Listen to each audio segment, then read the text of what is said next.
every aspect of what they might want to do. It comes back to our why and why we play sport, and exactly the reason why, Shane, that we're doing this with my inspiration of Frankie, so that, you know, Frankie and his friends and teammates need a little bit more, a little extra. So if you were giving me your best recruiting pitch for how to help Special Olympics, come on, give it to us right here so that we can get people involved in the state of South Carolina and other places. I think there's so many great young men, young women around South Carolina that are talented athletes, and they just need a little bit more assistance, like you're saying. And when you have the opportunity, I'm a people person, like I said at the beginning. I care about people, love people. I'm very grateful for the role that I'm in, and I want to use that gratitude that I have and my love for others to be able to help others. And there's some great athletes that just need that opportunity, and to be able to contribute to this and be a part of this event, to just continue to open up doors and create opportunities for more and more young people, young athletes across South Carolina is something that I think everybody should be passionate about. Coach, just because Frankie's a Clemson grad doesn't mean he's not going to be pulling for you. My oldest son, Joey, is a South Carolina grad, so we do have that down the middle at our house. So we're always rooting for you and pulling for you, and we hope you have a great season. I can't thank you enough for everything that you're doing inside our state of South Carolina to help with Special Olympics. Well, I appreciate that. And he can certainly cheer for us 11 games out of the year. We'll forgive him if he doesn't the other one. But no, I'm so thankful to be in this state and around so many great people. I love South Carolina. I love everything about this state. Most importantly, the people in this awesome state, and blessed to be a part of it. And so thankful for being a part of this with you, Debbie, and appreciate all you do throughout the year as well. And thanks for allowing me to assist. Thank you, Coach Beamer. You bet. Oh, from one great South Carolina ambassador to another, and one of the faces of college sports, the head coach at the University of South Carolina, Dawn Staley. I'm so pleased, Dawn, that you could be with us this morning. Dawn, woo! What's up, Debbie? What's going on? So great to see you. Thank you for your time. Hey, you've been a busy lady. Congratulations on the national championship, okay? The parade, Philly, a doctorate degree. I mean, the hits just keep coming. Pretty busy, but when you win a chip, it provides you an opportunity to do some special things, and I've been very fortunate. Sorry, Debbie, I'm on my Sunday morning walk. Yo, you're fine. We're so happy to see you. So grateful that every year you support us, Dawn, and help us with this event. Special Olympics, as you know, is so personal for us. What does it mean to you? I mean, it means what you're doing, Debbie. You know, providing an opportunity for Special Olympic participants. We know what sports mean to us.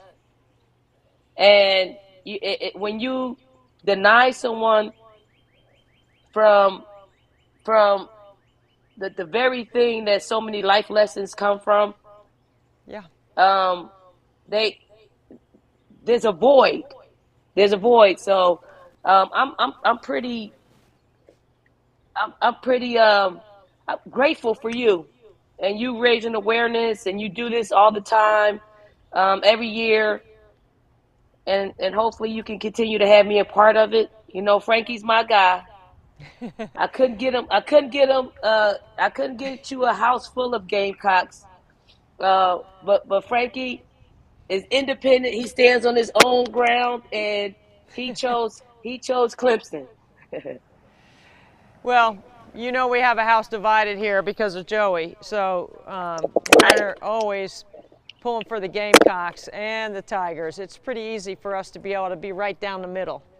But Dawn, listen, I'm so excited about all the things that you have done, not just in your career, but most recently that Temple honorary doctorate degree. What did that mean to you?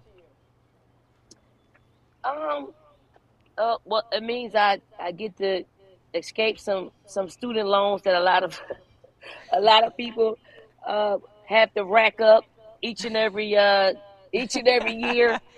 But for it to come from a place where I got my start at Temple University. I learned how to be a coach. Those 8 years have been incredible to me. I equate it to growing up in North Philly and having the foundation of being able to go anywhere and maybe not fit in, but find a way to fit in and find a way to have an opportunity to grow.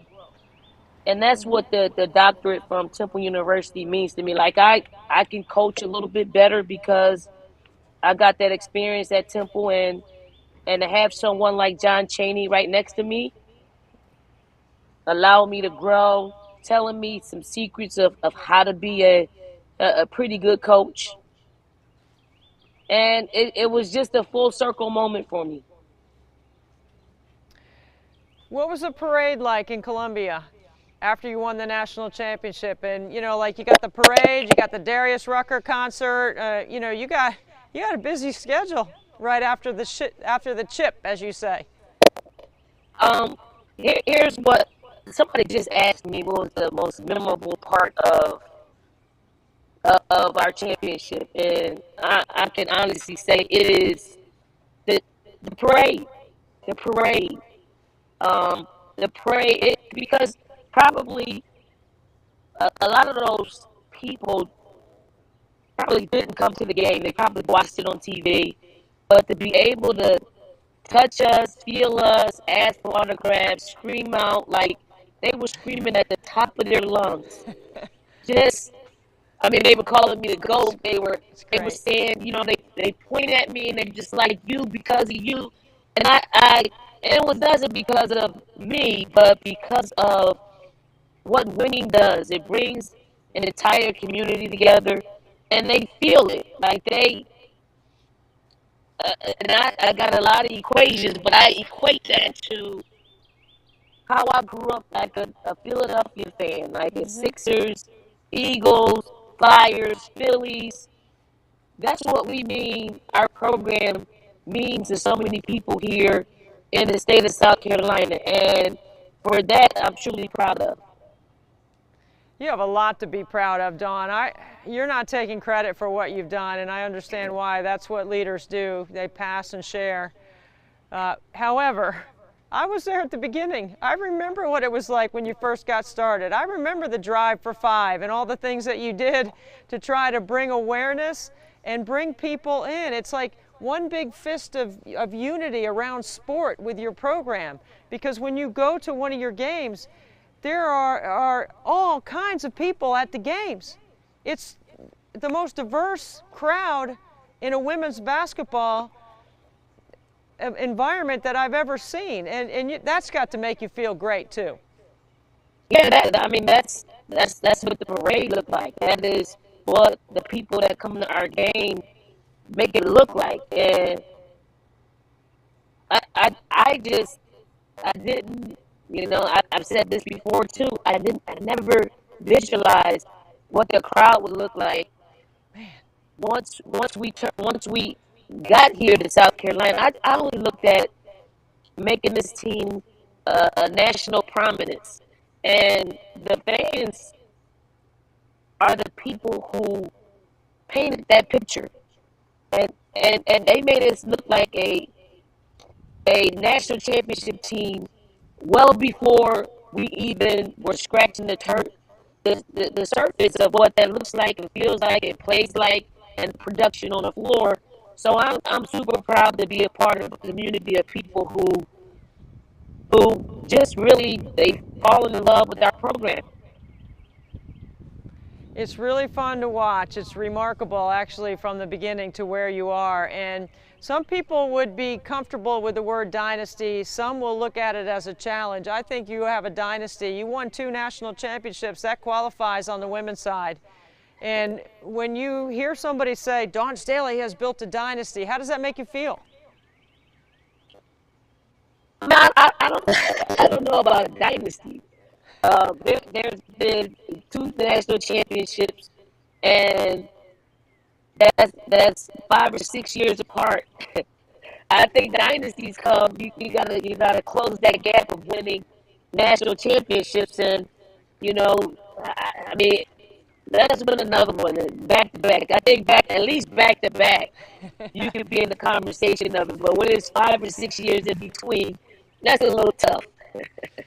Okay, so here's an example of some ripple effect of what you've done. Yesterday was May 14th. In the Charleston paper, and I've told you this many times, you get top billing in our paper all the time. I still get the newspaper in my driveway. When you look at the sports section, there's an entire article about who is going to be the point guard at South Carolina next year for Dawn Staley. And I just found it remarkable. I was like, look at this. We're in May, and we're talking about who, like, they care. It's so cool. It's just really cool. Like, for somebody like me, like you, we've been invested in the game our whole lives, and to see that next level of interest occur, it's just so exciting. Hey, Debbie, what did the article say? Who's going to be our next point guard? I'd like to know. Raven. Raven's your next point guard, Dawn. They say Raven? Yeah. Okay, all right. You heard it from the Charleston Post and Courier. Thank you. Yeah, you don't have to worry about making any decisions. It's Raven. Well, I think Kiara Fletcher would say something about that. She's not coming here to just By the way, give it to Raven. Really good pickup. Raven is, yep. Great on-the-ball defender. Woo! She's going to fit in perfect with what you like to do. So I mean, to be able to be covered in a way, and I've always given our local media so much credit for covering our team, and they are the example of what the rest of the country can look like when they invest in their women's basketball programs. And I always give them a shout out on the highest level, because it's incredible. Like, they know that the people want to hear about our team, and they could ignore, just like other members of the national media. But no, they are for the people. They want to give the people what they want. And obviously right now is our women's basketball program, and they do that at the highest level. Like, I would, again, I'm in the equating things this morning, but it's like, the beat writers for a professional NBA team. And you can't, you can try to duplicate it by putting an article out here or there, but when you're talking about women's basketball in May, in the middle of May, something's good going down here, and I just hope that everybody across the country catches on. I agree with you, and it's part of the reason why I see those guys and I thank them for the wonderful job they do covering our game. And part of the reason why I still get the newspaper in my driveway is to support those guys, because they do such an awesome job. Dawn, I mean, it means so much to me that you would take time to do this every year to help us. Frankie, and our family well, and I'm just so grateful that on a Sunday morning you could give us a shining light and lift our spirits. And just so you know, I'm a little over 94% right now. I was going to ask that. I did have 1 hour at 4 a.m. I made all 100. So I'm the training and all the fitness stuff is working. I mean, I got to shoot it well to finish. I got to finish strong, but I thought maybe it'd give me a little street cred next time I see you. Oh, absolutely. Hey, Debbie, I need to know what you're doing to stay up. Like, what is your formula to staying up? It's an intrinsic motivation based on the amount of money going up every hour. So I shoot, and then we look at the total, and there's more money. And then obviously Frankie. But everybody goes to bed except for me, Frank, and the crew. And we stay awake, and we finish it off. And I'll be honest with you, at 12:01, I'll be drinking a beer. Well, you tell the crew, you tell Frankie, thank you so much for doing this. You guys are leaders in and fundraising and doing it for an incredible cause. And as long as you do it, I'll wake up as early as possible to do that, even if it means 4 o'clock in the morning. Well, I won't hold you to 4 o'clock in the morning because nobody wants to be awake at that time. But I do really, really appreciate, you know, how much respect I have for you and how much I admire what you've done. And it means a lot that you would come on 24hoursnbn.com with us. So thank you, Dawn. Thank you so much and have a great day. Thank you. You too, Debbie. Appreciate you. Wow, Dawn Staley, how about that? That is so incredibly awesome. Every year she always allows us some of her valuable time. We are over $135,000. While we were talking to Dawn, the money went up. It's like she said, how do we stay fired up? This is how we do it. Coming up next, we've had Coach K on a couple of times. We're going to run this interview again because he is so awesome. And this is a great interview. Check it out.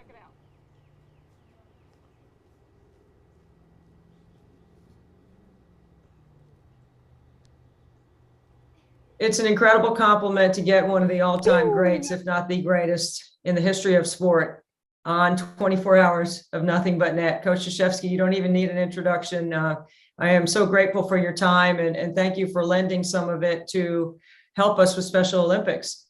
Well, thank you. I mean, what an amazing idea. It's been such a good success so far. Hopefully, you know, it exceeds even your high expectations this year. And look, there's one of the great things, the Special Olympics. And you know, when you get all people cooperating and working with these special young men and women, you know, it warms your heart. And I know it makes you emotional.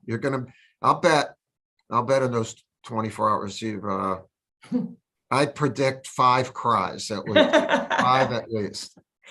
Oh, there's definitely some tears, and they're all happy tears. As you know, Coach, you've been so gracious to follow our story a little bit about my son, Frankie, and Right. You've invited us to campus, and we had an incredible memory with you back in October of 2018. And this year, during your retirement, some of us were able to share our reflection about a story or a moment with you. And I was so excited that ESPN chose to tell our story about you and your relationship with Frankie and how it has continued even after the Clemson game this year. You were so kind enough to spend some time with him. Not kind. I mean, are you kidding? That was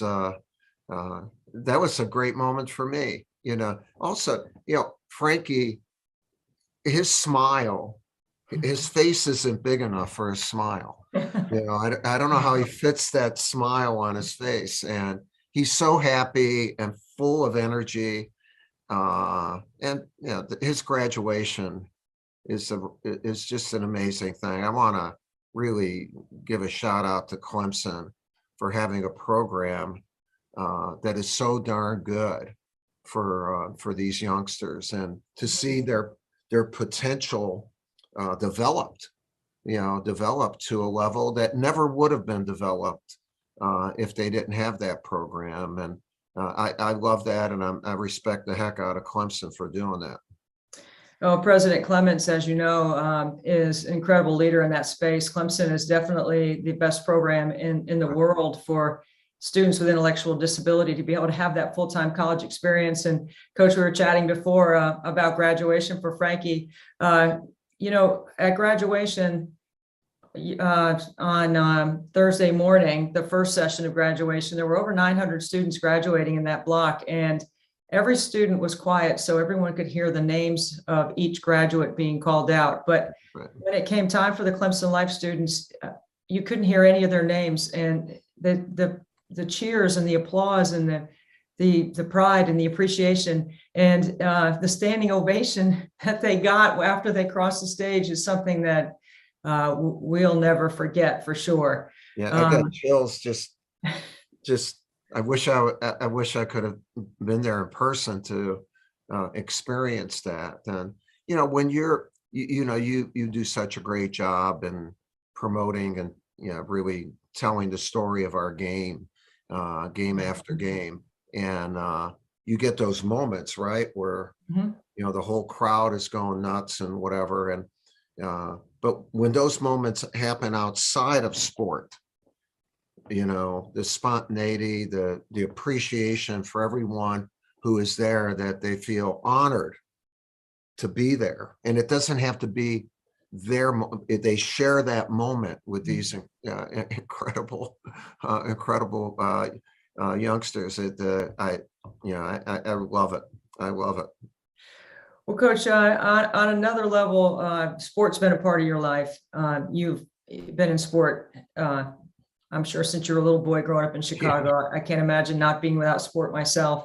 And that's what we're trying to do here, is to give people that need a little bit more extra time to train, time to compete, a way to organize. And Special Olympics is such a great landing spot for families like mine, that we have indulged in sport in so many different ways with our three boys, especially with Frankie and what it means.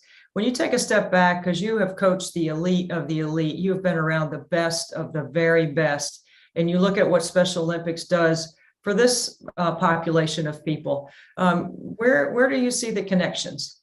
Well, there's an amazing connection in that, you can coach, like I've had the honor of coaching the United States national team for 11 years. Well, the moment that Kobe Bryant has, or LeBron James, it's a global moment, being on the collegiate stage. And if you're fortunate enough to win a national championship or make a Final Four or win a conference championship, you're in that moment as a coach. You're in that moment with that person.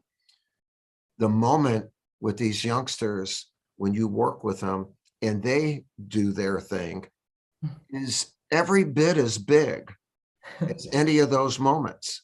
And to me, it's about that, and the joy, the feeling of that youngster has when they race, when they throw, when they compete, is just as big as winning a gold medal. In fact, I think it's bigger. And for the people who are involved, they do not need TV. They do not need somebody broadcasting the game. They do not need an article written about it. The purity, it is so pure. And so everyone who's associated with it's a high. It's terrific. And it's not about winning the race or winning the thing.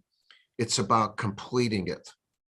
Everybody in Special Olympics is a medal winner, is a gold medal winner, because of them competing. And the joy of finishing that race or finishing whatever activity it is, you can see it on their faces, their body language. And then, you know what? You get a chance to share it if you've worked with that youngster or you're the parent of that youngster. It's so the moments are the same. There's not, in fact, I think it's much more of a genuine moment, because no one's getting paid or anything like that. And no one's trying for a contract or anything. It's that, Deb, it's pure. It's Special Olympics is exquisite because of its purity, and everyone's on the same team. No one's trying to get their own. It's a shared moment with so many people, a joyous moment. Coach, does the cry count start now, or does it start tomorrow at noon? Now you can practice. I've had plenty of practice over the last couple of days. Yeah, you can practice. Coach, how's it going? Like, Great. How are you? Yeah, I'm great. For me, this was a decision that was, look, I'm 75 years old. I've been the luckiest guy on the planet. I've coached at West Point and Duke for almost 5 decades. Are you kidding me? And in 11 years with the U.S. team, and we've won a lot. We've had amazing moments in victory. We've had amazing moments in defeat. And but I've been very fortunate to be on the biggest stage with the best people, and to compete. And no one's been any luckier than me. And but I'm now into a new phase, and trying to figure that out a little bit, but it's all good, and we have a puppy now. Right. And so, wow.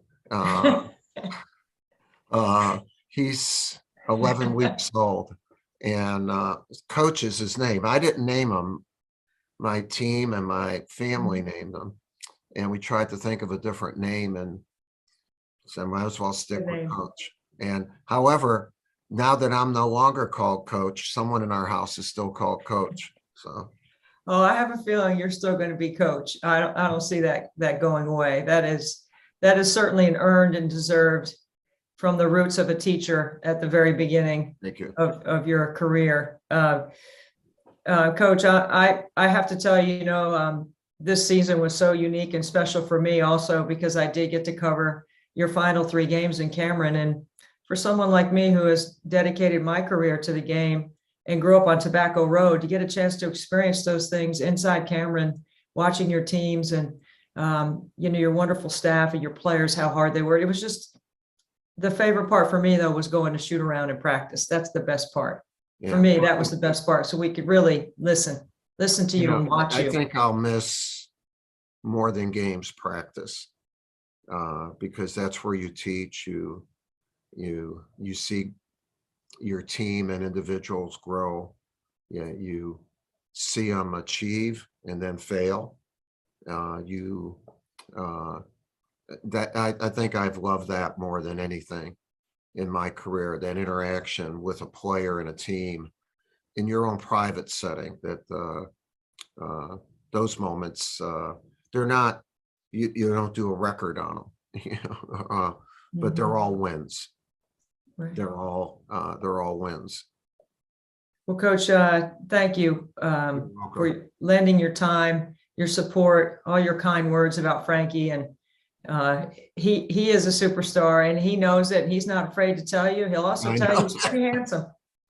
Yeah, you know what? He believes in himself, and I love that. You can see it in all of his actions, and he's not hesitant. And when a person meets you with a smile and enthusiasm, they make you better.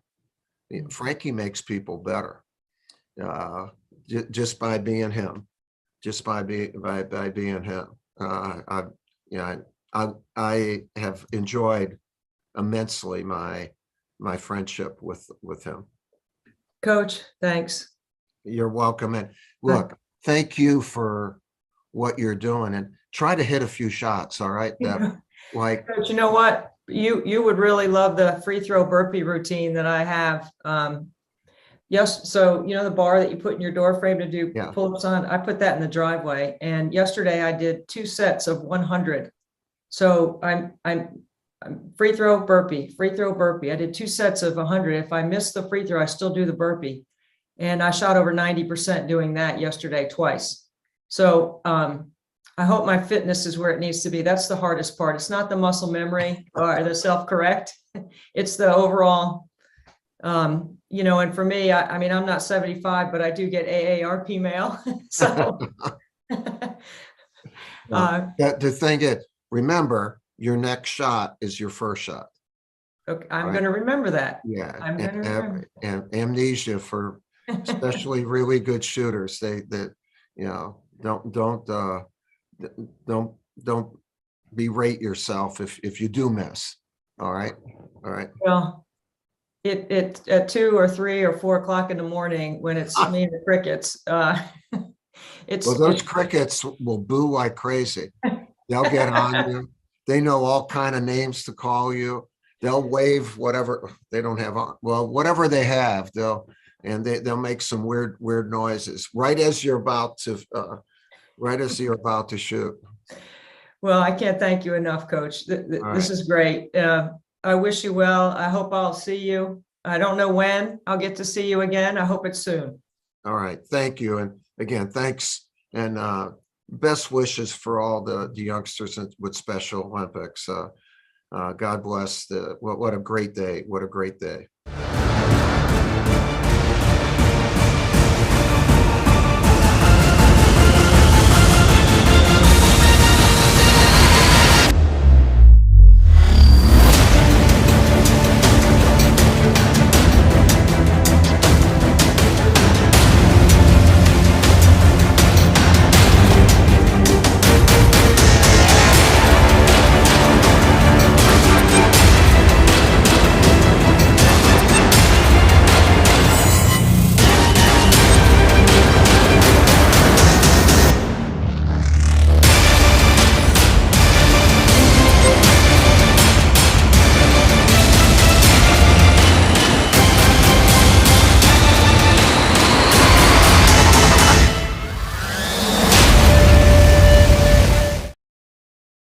Hey, wow, how about that? Dawn Staley and Coach K.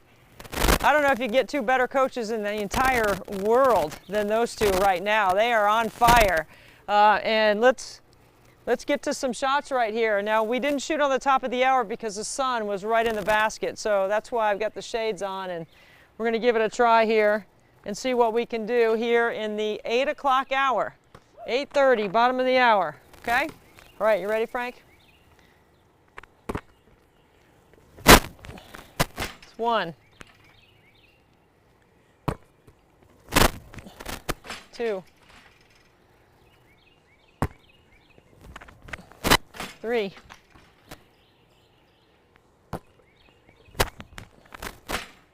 4,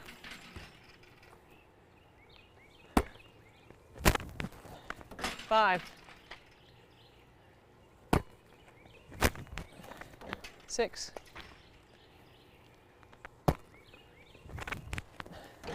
7,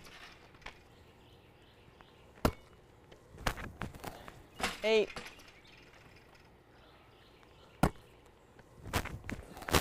9, 10, 11,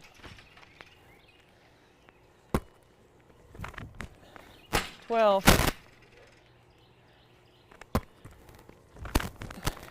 13, 14, 15, 16, 17, 18,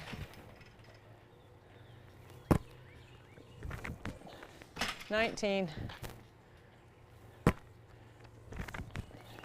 20,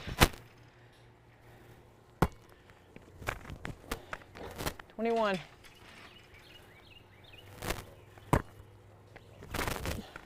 22,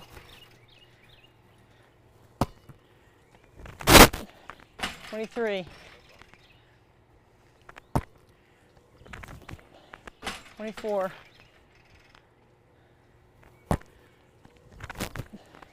25,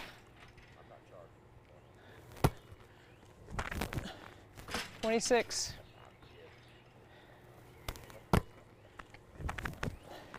27, 28,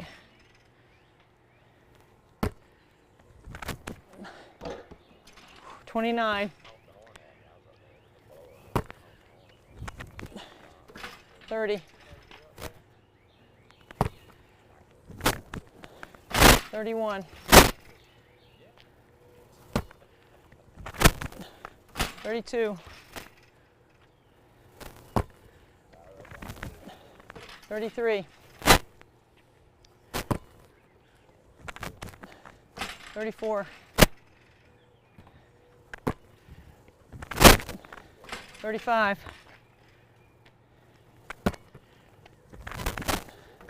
35,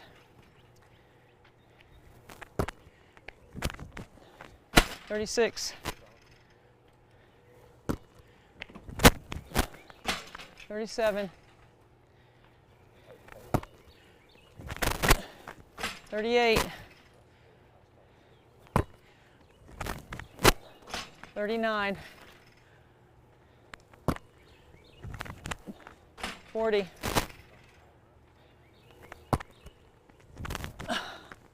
41, 42,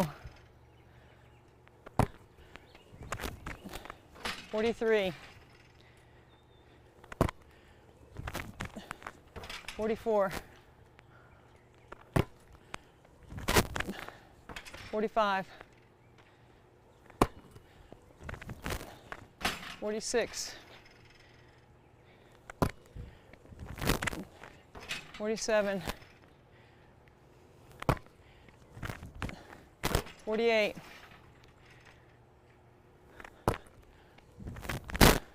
49, oh, it's off, 49,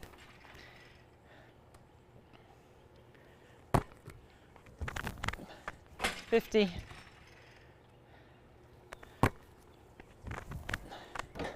51,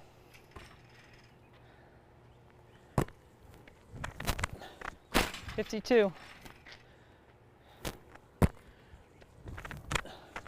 53,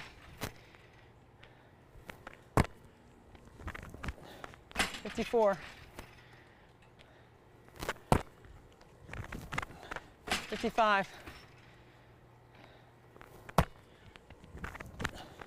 56, 57,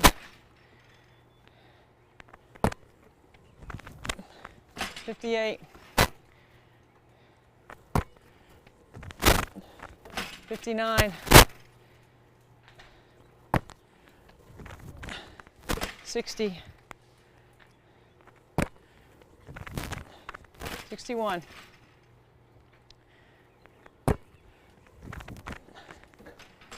62, 63,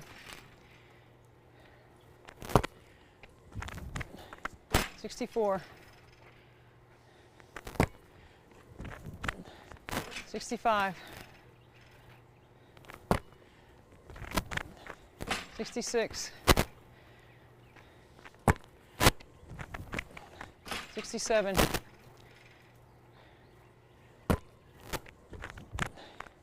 68,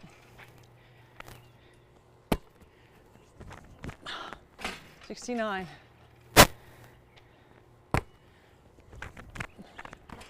70,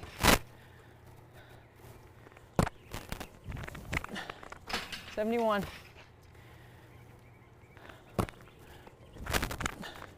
72, 73, 74, 75,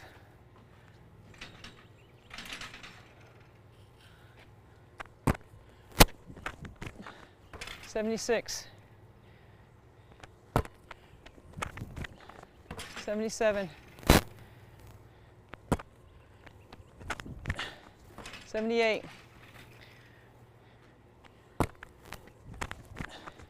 79, 80, 81, 82,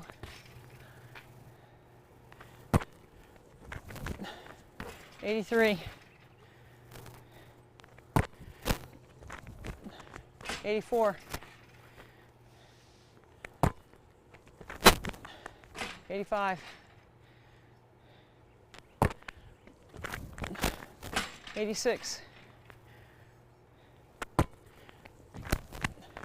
87,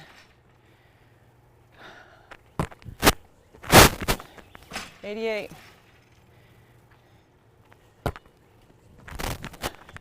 89,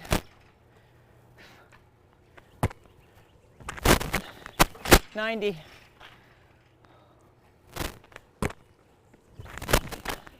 91, 92, 93, 94, 95, 96, 97, 98, 99,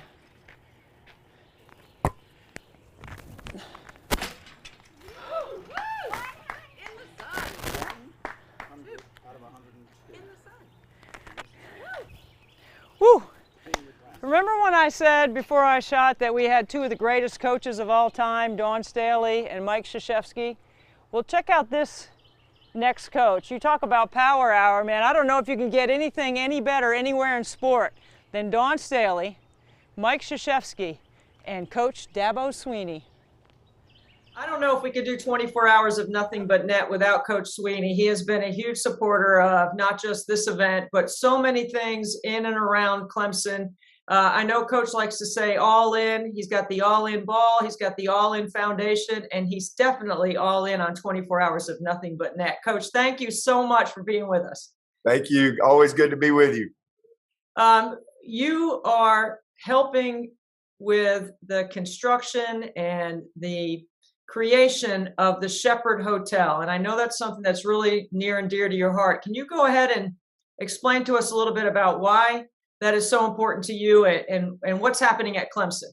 Yeah, well, the Shepherd Hotel is really going to be, I think, a landmark in Clemson for the next 100 years. I mean, it's going to be an amazing place. It's going to transform downtown Clemson.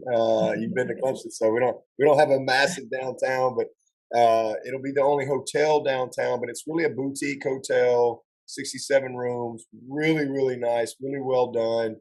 But it's more it's a purpose driven place, and I got involved because I had recommended this book to a friend, and then I knew this other guy, and he had children with special needs. He had Down syndrome daughter, and he was in the hotel business.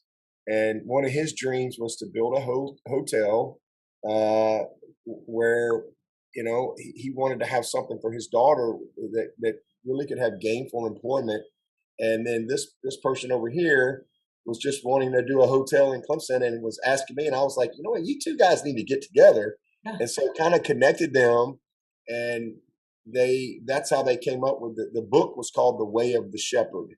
So that was the book, and through that collaboration, next thing you know, these two guys come together. They come and have a meeting with me, and they're like, we want you to know what we're doing, and we'd like for you to be involved. And I really wasn't looking to be involved in any type of like hotel business, but when they talked to me about what the Shepherd Hotel was going to be about, I said, you know what, that's something I can get involved with and align with. So as you know, we have this amazing Clemson Life program here, which is just incredible. And we've been very involved as a football program, but also with our foundation, for years now.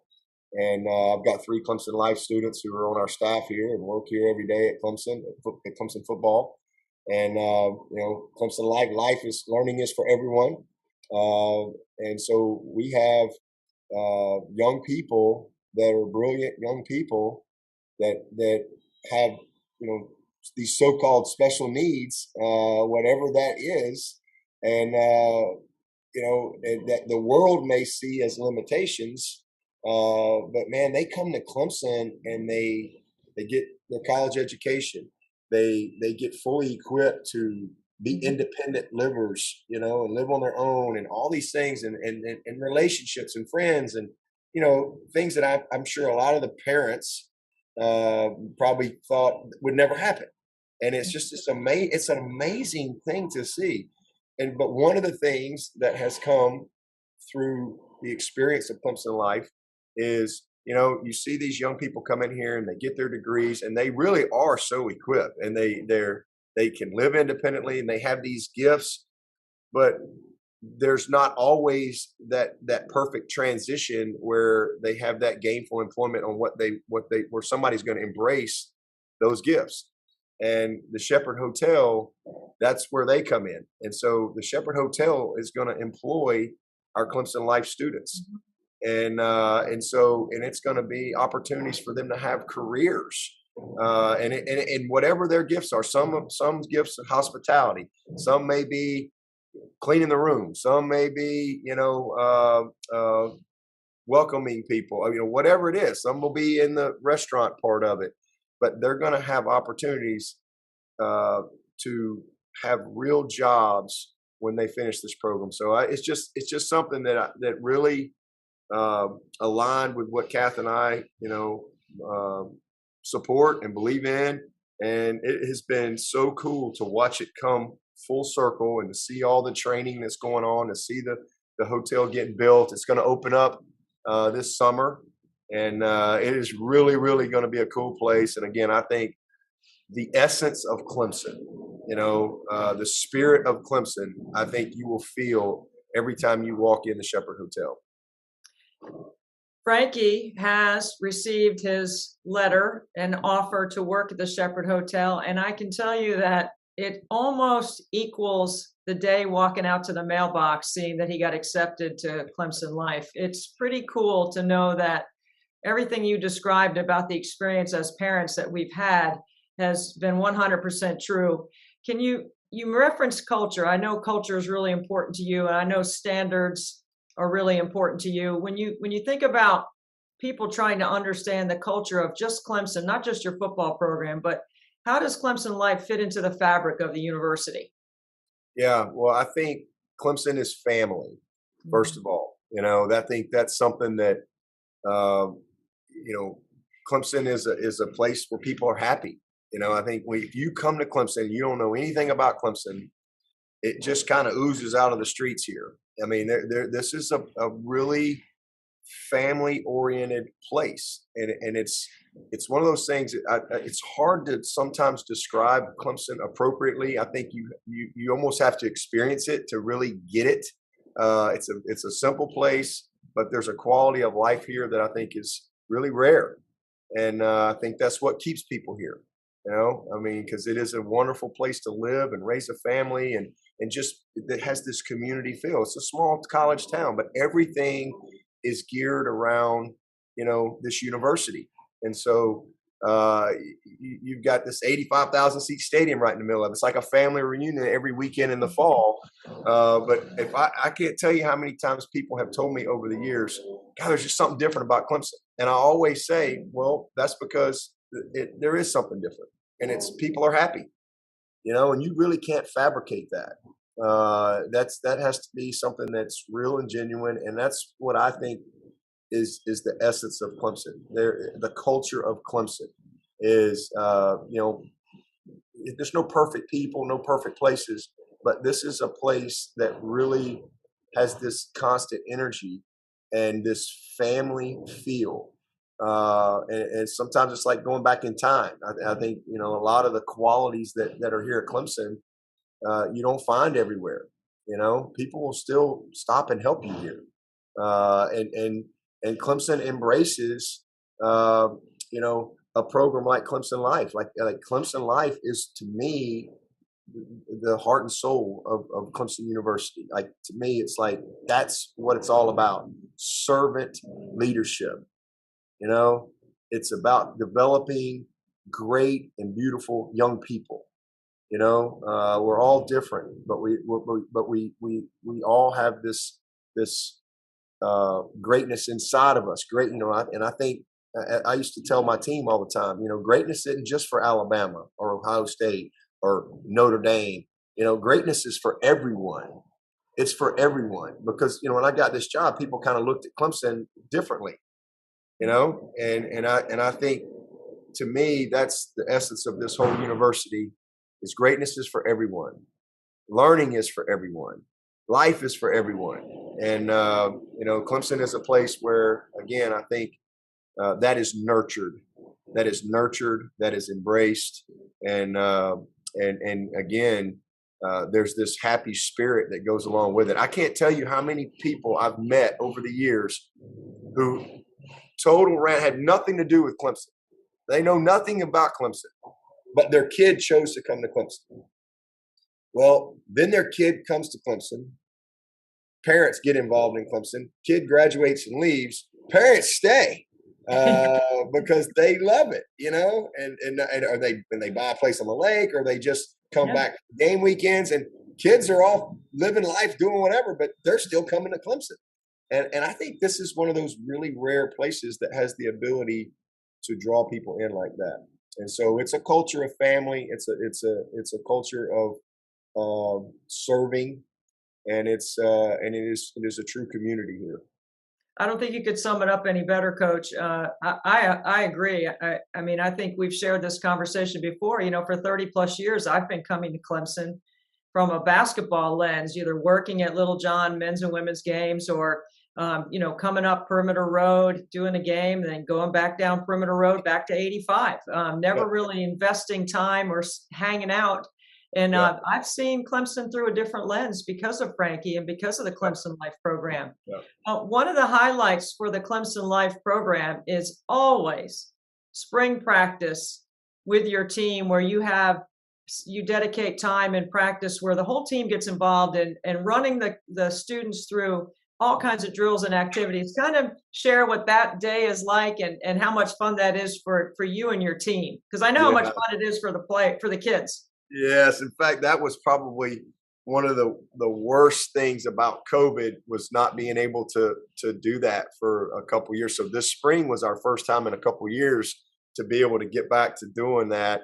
So what we every fall we have a Clemson Life Day, and in the fall they come and they get to hang out in the facility and just have a fun time. We feed them, we have hamburgers and hot dogs, and then they get to come hang out at practice and watch practice and visit with the guys a little after practice and just have a good day. But in the spring, we always pick a day and they come to practice.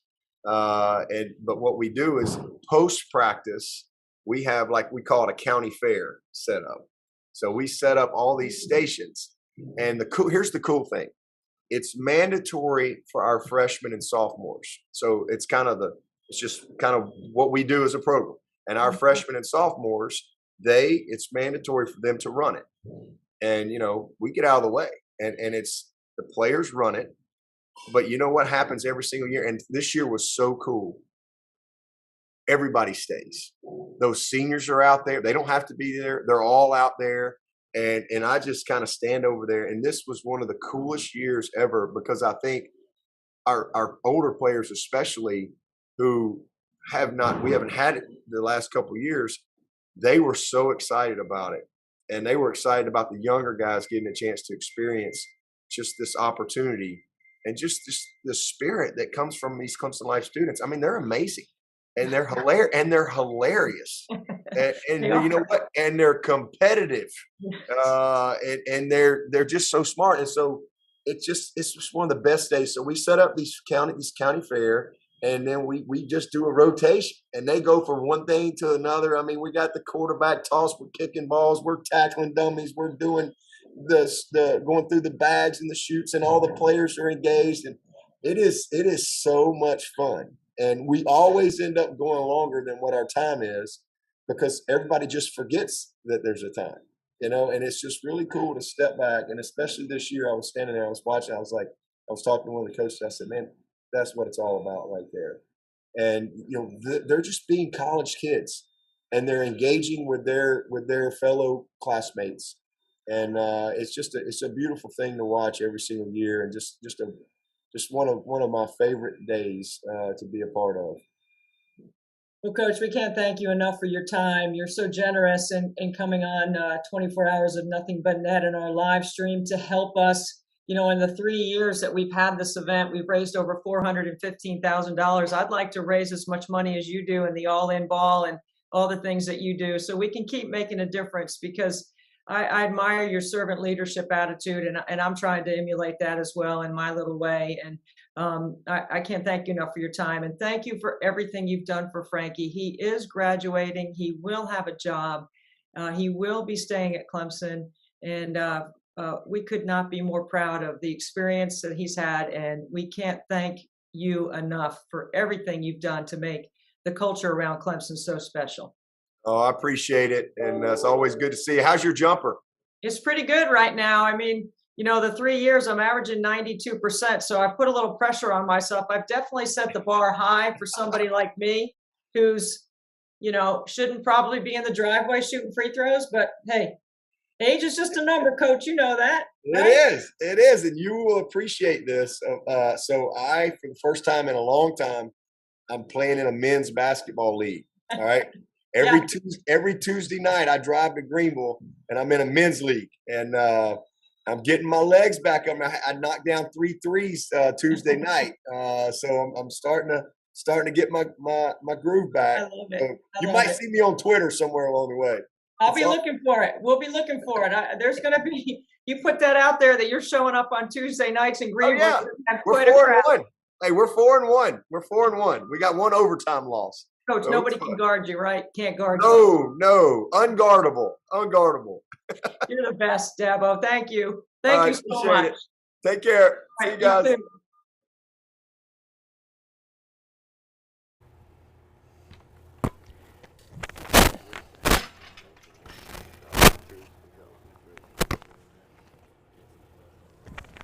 We gonna run the intro? We going? Okay. 9 o'clock hour on the East Coast, 6 a.m. on the West Coast. $137,000. We have gone up a couple $1,000s in the last hour. Thank you so much for your gift to Special Olympics. We're gonna make some shots. Okay. All right, Patrick.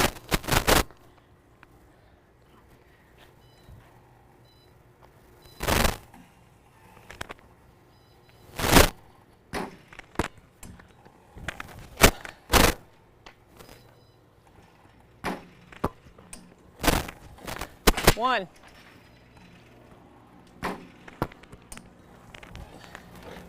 Oh, one. Two.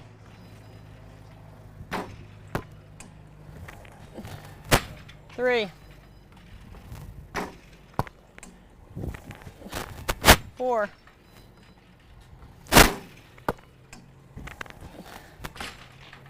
Five. Six.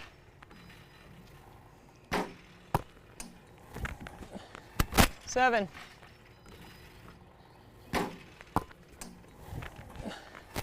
8.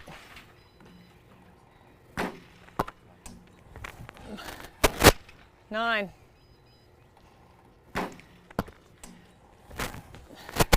10.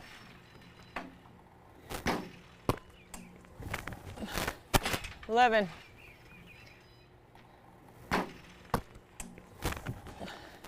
12.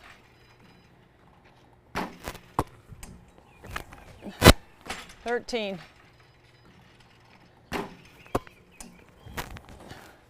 14. 15. 16.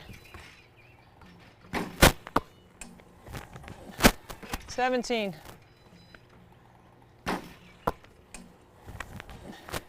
18.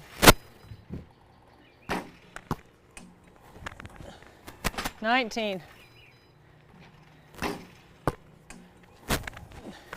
20.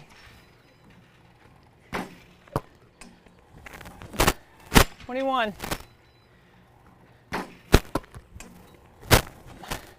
22, 23,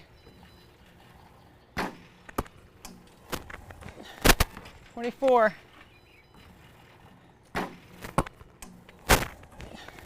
25,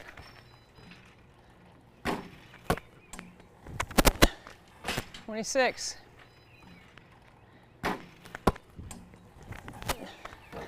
27,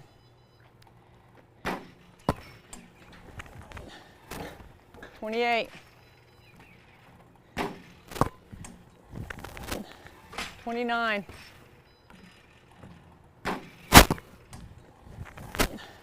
30,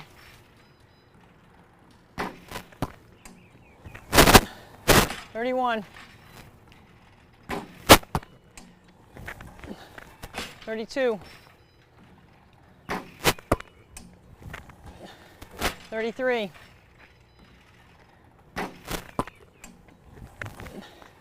34,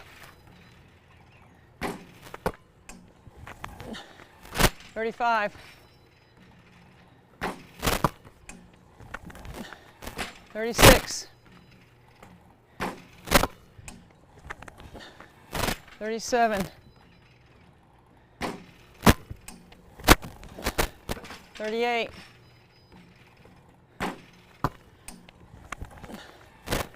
39, 40,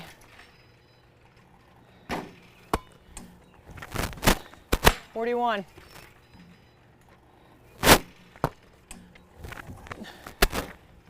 42, 43, 44,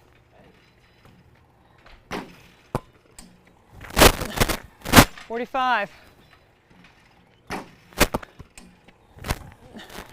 46, 47,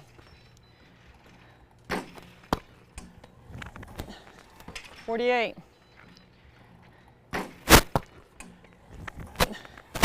49,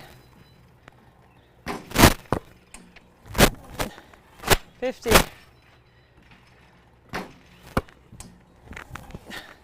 51, 52, 53, 54, 55,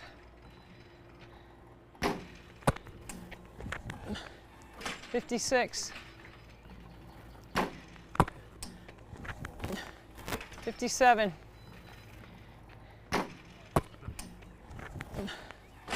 58, 59,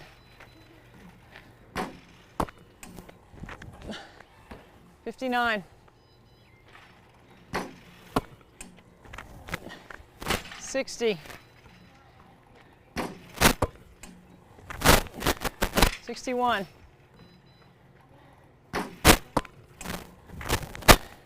62,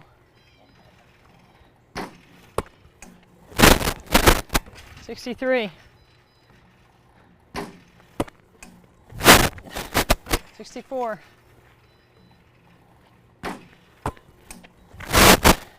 65,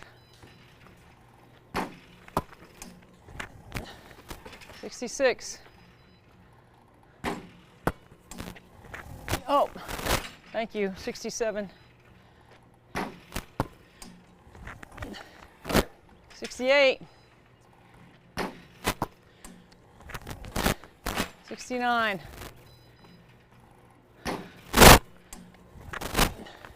70, 71,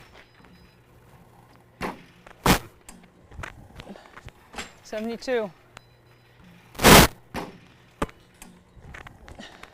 73,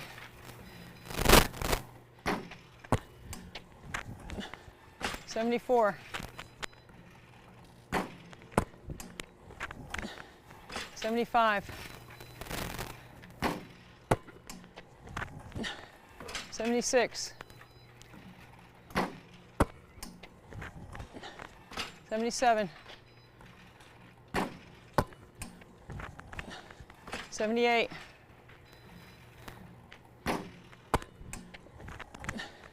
79. 80.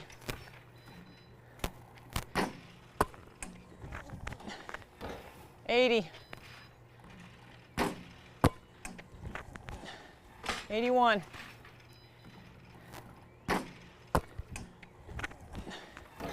82. 83.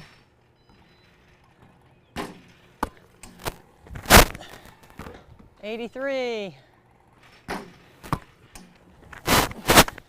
84. 85. 86.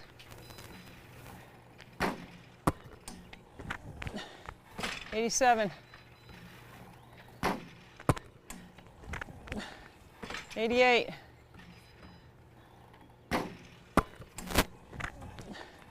89. 90.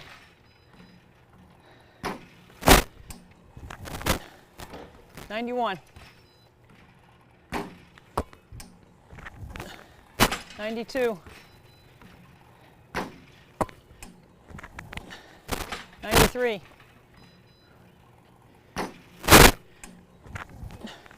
94.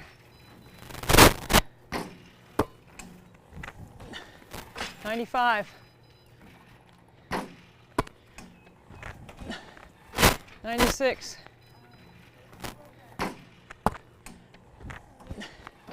97.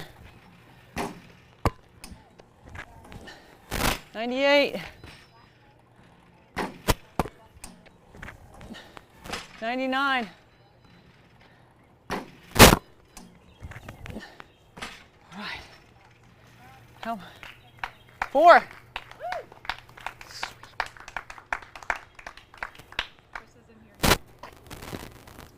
Okay. So, not that it's about the free throws, however, I'm shooting over 94% for the 24 hours so far with 2 more rounds to go. It's been incredible today. We're at $137,000. That number keeps going up every hour, and it's thanks to people like you that have given to Special Olympics, because you're making a significant difference in the lives of so many families. If you would just consider a penny for every free throw I make, that's just $24 for Special Olympics. This is a grassroots effort in this event to raise as much money and awareness as we can. You've seen the donation link scroll across the screen, all 24 hours. It's 24hoursnbn.com. If you would just consider helping out one Special Olympic athlete, you'll make a significant difference. This is the year where they go to the National Games in Orlando in June. The state of South Carolina is going to be sending a significant delegation down there to compete. And I'm telling you right now, we're going to come back with some gold because we got some incredible athletes. This is a great time right now for me to shout out some of our partners on this event. Dr. Dish, my guys at Dr. Dish, from Doug Campbell to Jefferson Mason and Kendra and the entire crew. I've been to the warehouse. I've had a chance to experience what it looks like to build one of those machines. I've been able to shoot in the lab, and it's like an incredible basketball field trip that I wish everyone could take. Years of experience is my friend Amy Westerman. Anybody who donates is automatically eligible, no matter where you donate, to whatever state. And we do have 6 other states that are participating with us. Big shout out to Ohio, Pennsylvania, Rhode Island, Minnesota, Texas, and North Carolina, who really stepped up at UNC Asheville and did a wonderful job in raising money for their state. It will stay in their state. But if you donate any amount, I'm asking for a penny. No matter what your amount is, you have a chance to win one of these. Dr. Dish has already helped us as our partner give 2 of these away in previous years. This is an incredible training machine to get me ready. I couldn't get ready for this fundraiser without my partners at Dr. Dish. I love those guys. They're just absolutely amazing and they're so giving. And then Amy Westerman, Years of Experience. It's a Disney travel company, amongst other things. She can plan your entire Disney experience. She's giving us a 4-ticket, 4-park hopper ticket. I'm not sure how to phrase that, but it's 3 nights, 4 different parks you can hop around to, and it's an incredible prize for someone who donates to 24 Hours of Nothing But Net. And with your donation, you're going to be eligible to win one of these or win a trip to Disney. I can tell you right now, the people that won the dish put it to use, each person that won. And the person who went on the trip last year had a blast. Like when I'm getting ready to make my Disney plans, I'm calling Amy Westerman at Years of Experience because she's going to hook us up with the entire deal. All right, so we're at 137,000 and we're waiting on my buddy Chris Singleton. Chris, let me go ahead and introduce him to you so when he shows up we can go right to him. Last year he came on 24 Hours of Nothing But Net and he talked about the difference between success and significance. It was an incredible Sunday morning message. Better than going to Mass or church or wherever you spend your Sunday morning praying.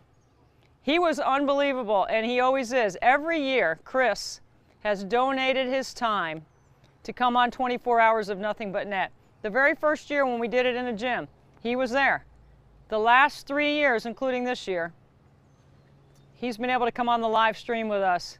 And we are so proud of everything that he's accomplished. He is a former minor league baseball player, used to work for the River Dogs, and he is a full-time professional motivational speaker. And I like to call him a friend. Because us in Charleston, like everybody in Charleston, you know, we're all family. And that's the way Chris is to us. That's what he means to us. Such a vital part of our community, and he has extended his reach to lots of different sports teams, professional, college. He's got quite a resume.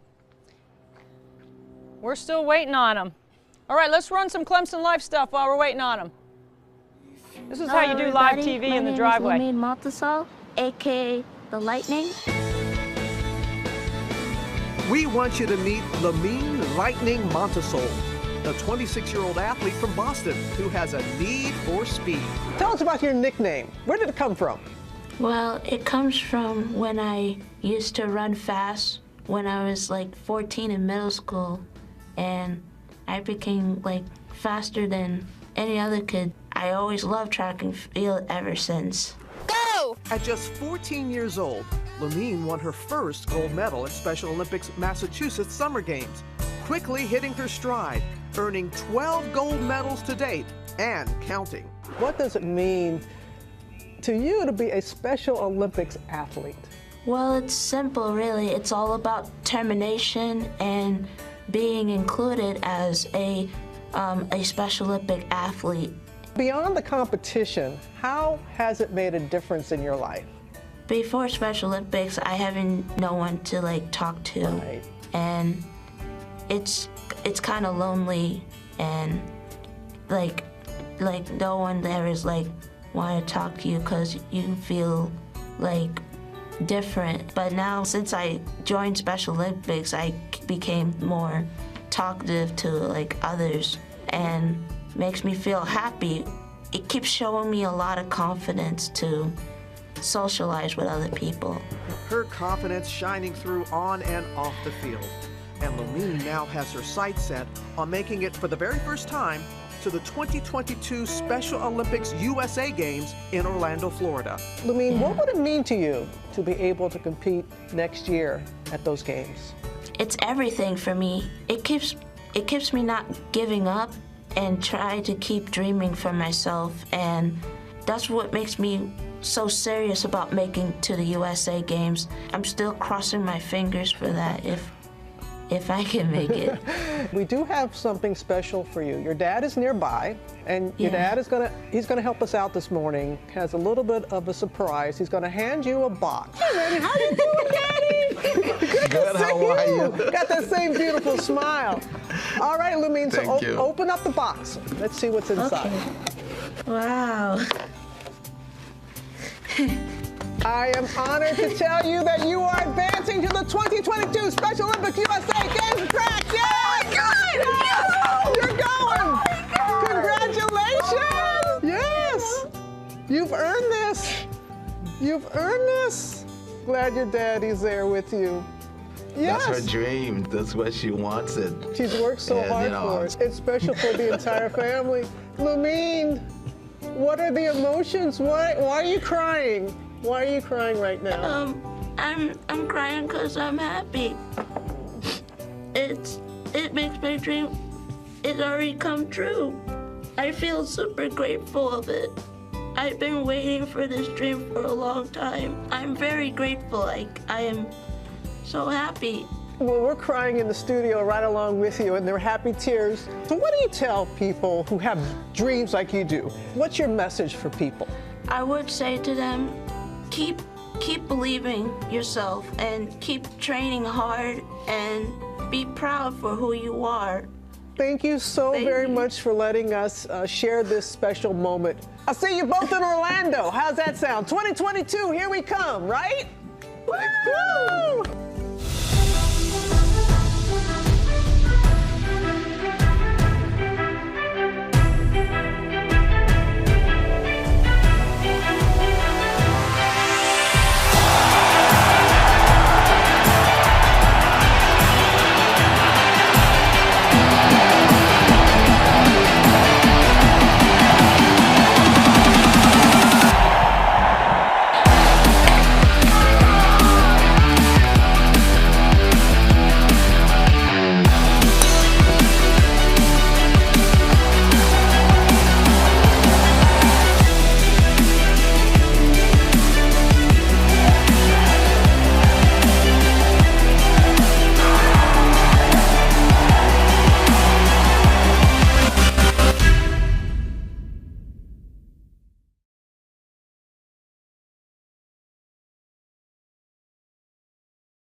One of my favorite people in the entire basketball world is head coach Brad Brownell from Clemson University. And Brad, once again, you are another year of supporting 24 Hours of Nothing But Net. I can't even explain to you how proud we are to be associated with Clemson through the eyes of my son, Frankie, and in your relationship with him as well. Just sort of recap where you are right now in the season, because I know there's a lot of Clemson fans that are tuning in on our live stream that want to hear from you on what's happening.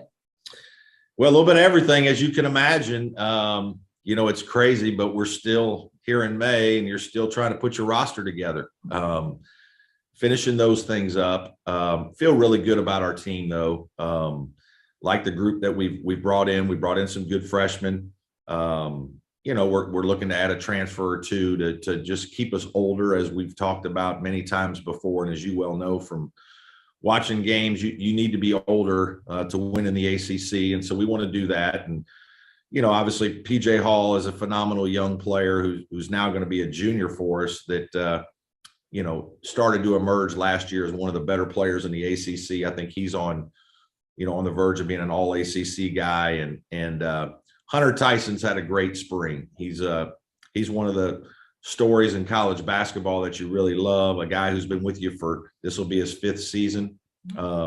a kid who's just developed and gotten better and better and grown with your program. He's all about Clemson. He's what we're about, Clemson grit. And I think he's going to have a very good senior year. He had a nice junior year last year, or grad year, I guess I should say. But he's doing some great things. So just really excited about our team. Chase Hunter's another guard that started to come on late last year, and I think is going to, you know, emerge as a really good player for us this year and take on more responsibility. So, you know, just excited about it. You know, ready to get everything settled so that we can kind of begin to make some plans. We're taking our team to France in August, so that's going to be a fun trip, chance for our group to grow together and do some sightseeing, have some fun away from basketball, and then also play a few games. So should be great. We're excited to kind of do some of those new things together. I know, and you know how hard it is to win in the ACC. It's not an easy task at all, and to be able to have some experienced players coming back. And in today's climate, you're constantly recruiting your own players. We all know how good PJ Hall is and Hunter Tyson, and getting Hunter to come back for his 5th year, maybe it's a blessing in disguise. That injury in the midseason obviously affected the year, but to get him back for another year, not just the basketball side of it, Brad, but the culture of Clemson and what is so special and unique. I define it a certain way. I always say I was going to Clemson for 30 years, up Perimeter Road, Little John Coliseum, back down Perimeter Road to 85, never went on campus, none of that. What is special and unique about Clemson, and why guys like Hunter Tyson and PJ Hall have been so special in your culture? Yeah.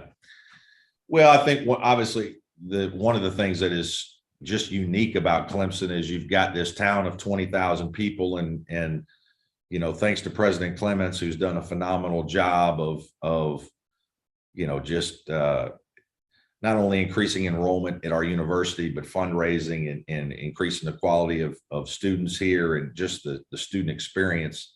Clemson is kind of on the map. I know we had over 40,000 applicants last year for our freshman class.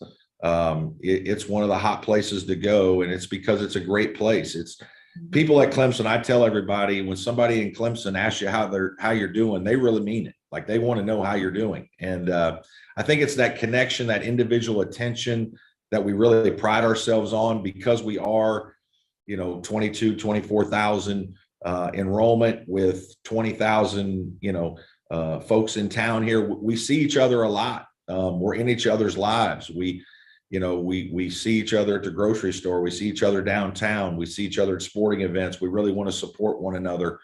And that just makes it different. And it's something you can't describe until you're here. But when you are here, I think you feel a genuine concern and helpfulness from people that is second to none. And, you know, when we talk about family, a lot of people do, but Clemson family is special. It's unique.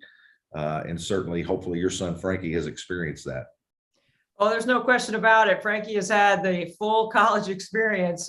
He has just graduated, so he'll still be around Clemson and he'll be working, and you'll still see him because I know he's still going to come to the games. I don't know how he gets into the arena sometimes. I think he sneaks in or has a certain way that he knows how to get in for your games. But Brad, talk about your team and Clemson life and how they sort of flow together, and why you think that is such an important part of your team and your culture with the Clemson Life students. Yeah, you know, it's just, man, it's a phenomenal connection.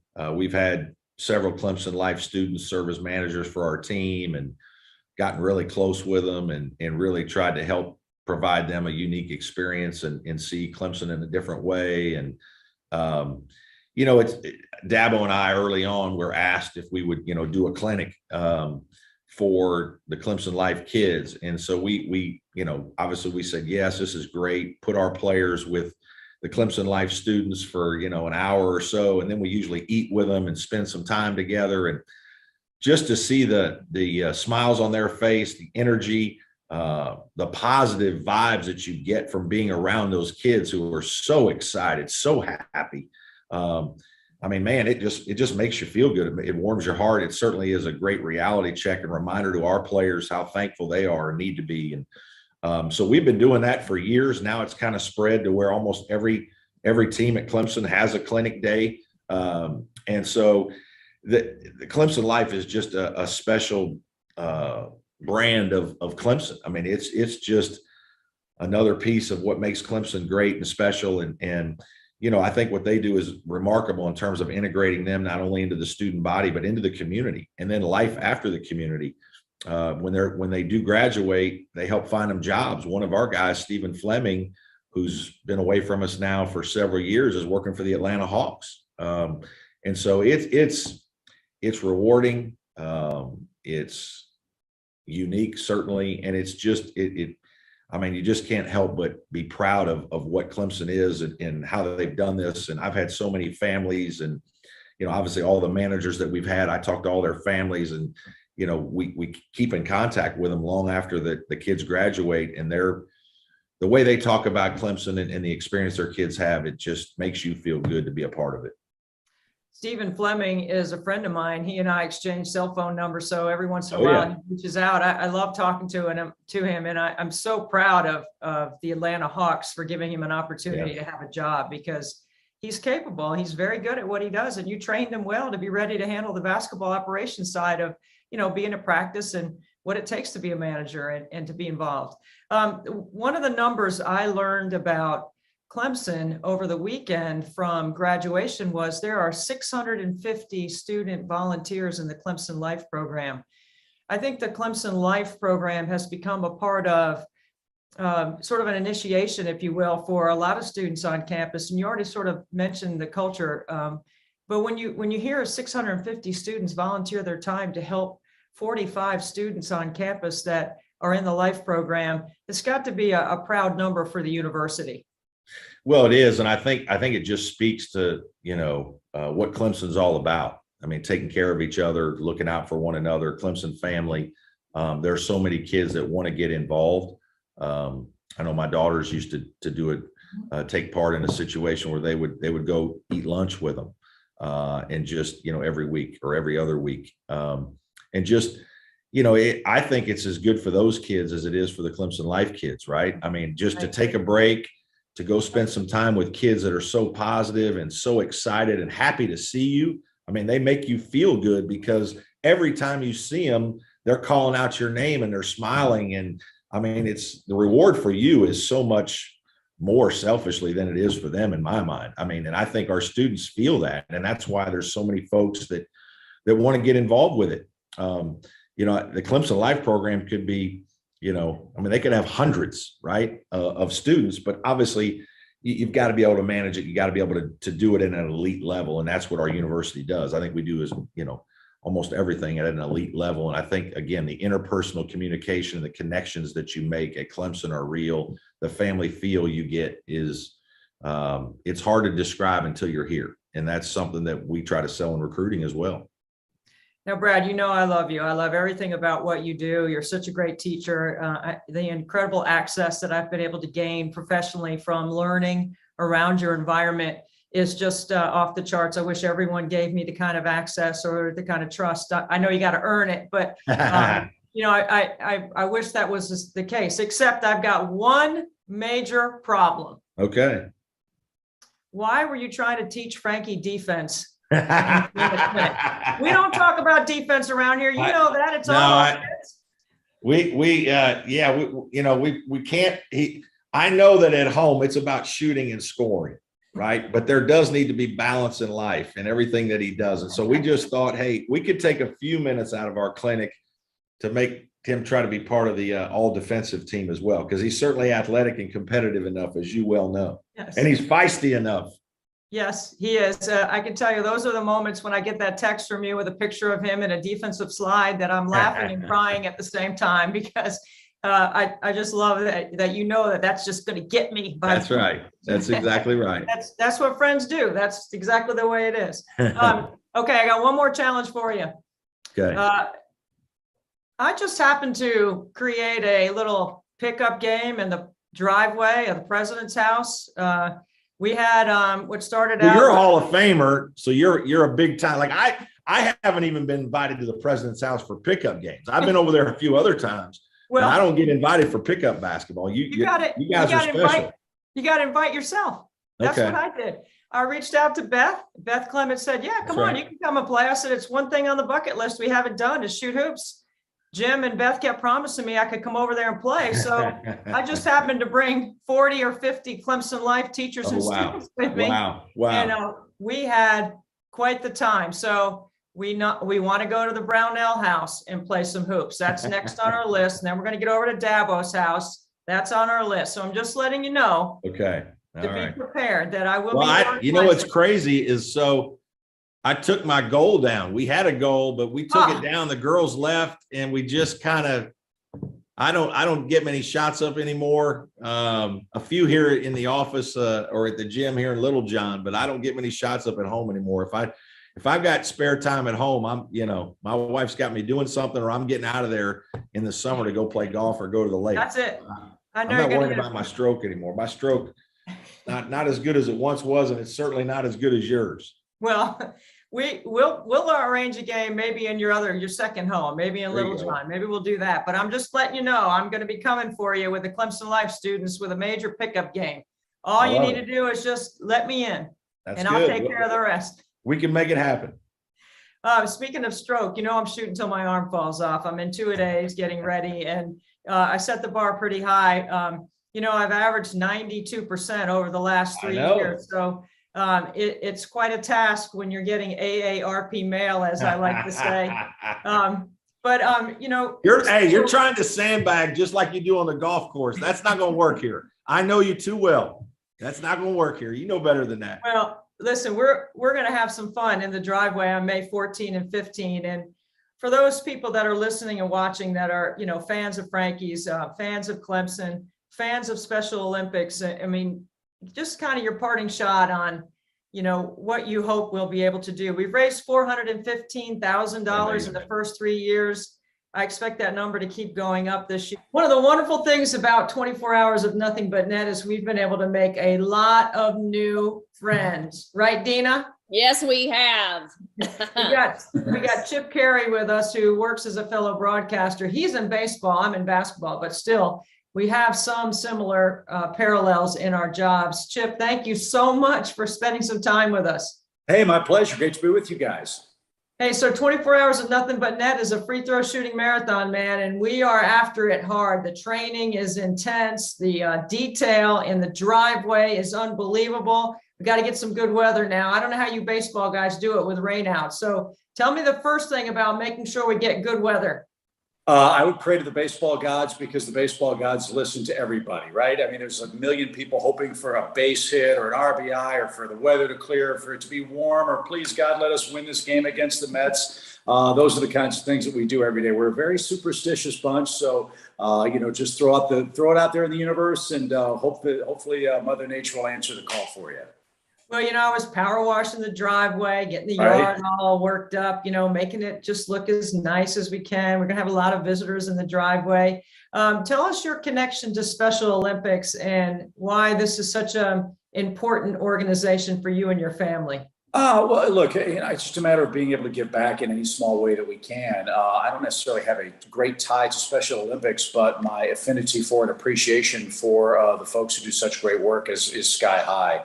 There are a lot of people in our world that tend to look past these kinds of problems and see Special Olympians as something less than what they are, which is remarkable people. They're loving, gifted, incredible contributors to our society, and to see the joy on their faces being accepted as a whole by society is a wonderful thing. And when people like you do these events and help raise money and bring awareness to these remarkable people and their great stories, they're really inspirational. And I think it teaches all of us a very valuable lesson to be very, very thankful for the blessings we have, and to, as I said, reach out and try to help in any way we can for those who are supposedly less fortunate than we are. I'll take a moment to brag about Debbie. She came up with this idea. And if it's not enough that she's raised a lot of money, bringing awareness, as you said, raising money, I want to talk about her shooting percentage. Now, I know in baseball, if you're batting 300, you're a pretty good hitter, right? Yeah, you're an all-star. You're going to the Hall of Fame. Absolutely. Yep. Debbie is, for this event, is shooting over 90%. Wow, that's great.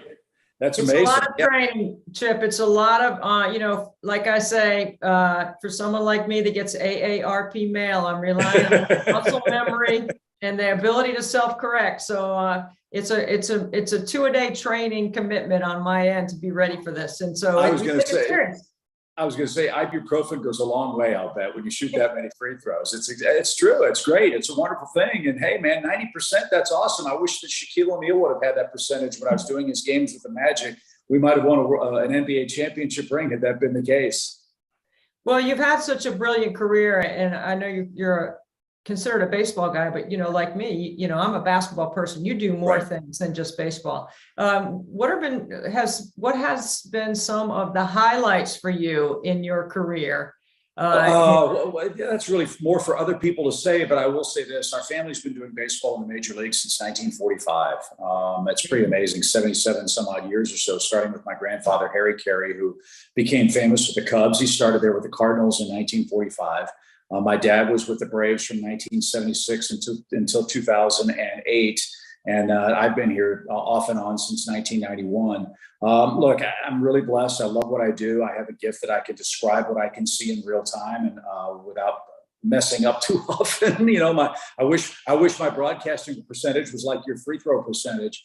But I love what I do. I've got identical twin sons that are in broadcasting as well. They're doing AA games in Amarillo, Texas. So there's a fourth generation of us coming along as well. But I've really had a great time. I got to see, as I mentioned a moment ago, I was with the Orlando Magic as their play-by-play guy when they started in the late 80s. Saw Shaquille O'Neal come to the NBA and get to the finals against Michael Jordan. I broadcast the Chicago Cubs. I did the Seattle Mariners. I've been in Atlanta for a long period of time. And this is like my 30th year or 29th year doing Major League Baseball games, and I'm 57 years old. So it's been a great ride. It's been a lot of fun, and I'd like to do it for another 20 if I can, and hopefully pass the torch to my kids so they can take it to 100 years and beyond.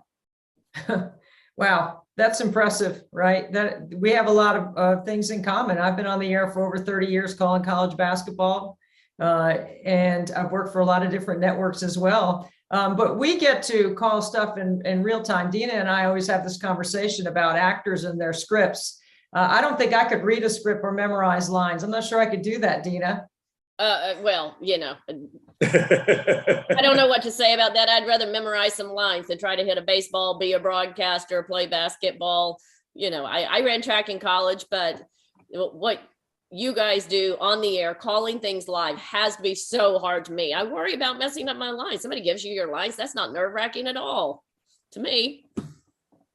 Yeah, it's definitely different. We say it all the time. We're on a high wire without a support net, and that's really what I think differentiates us from other people who do the news. For example, they're reading off a teleprompter, or an actor. If you mess up, you can do it again. We're doing everything in live and in real time, and there isn't a second chance, quite obviously. And the really good ones, I think, have the ability to capture that moment with the excitement or the call in a unique and fresh way.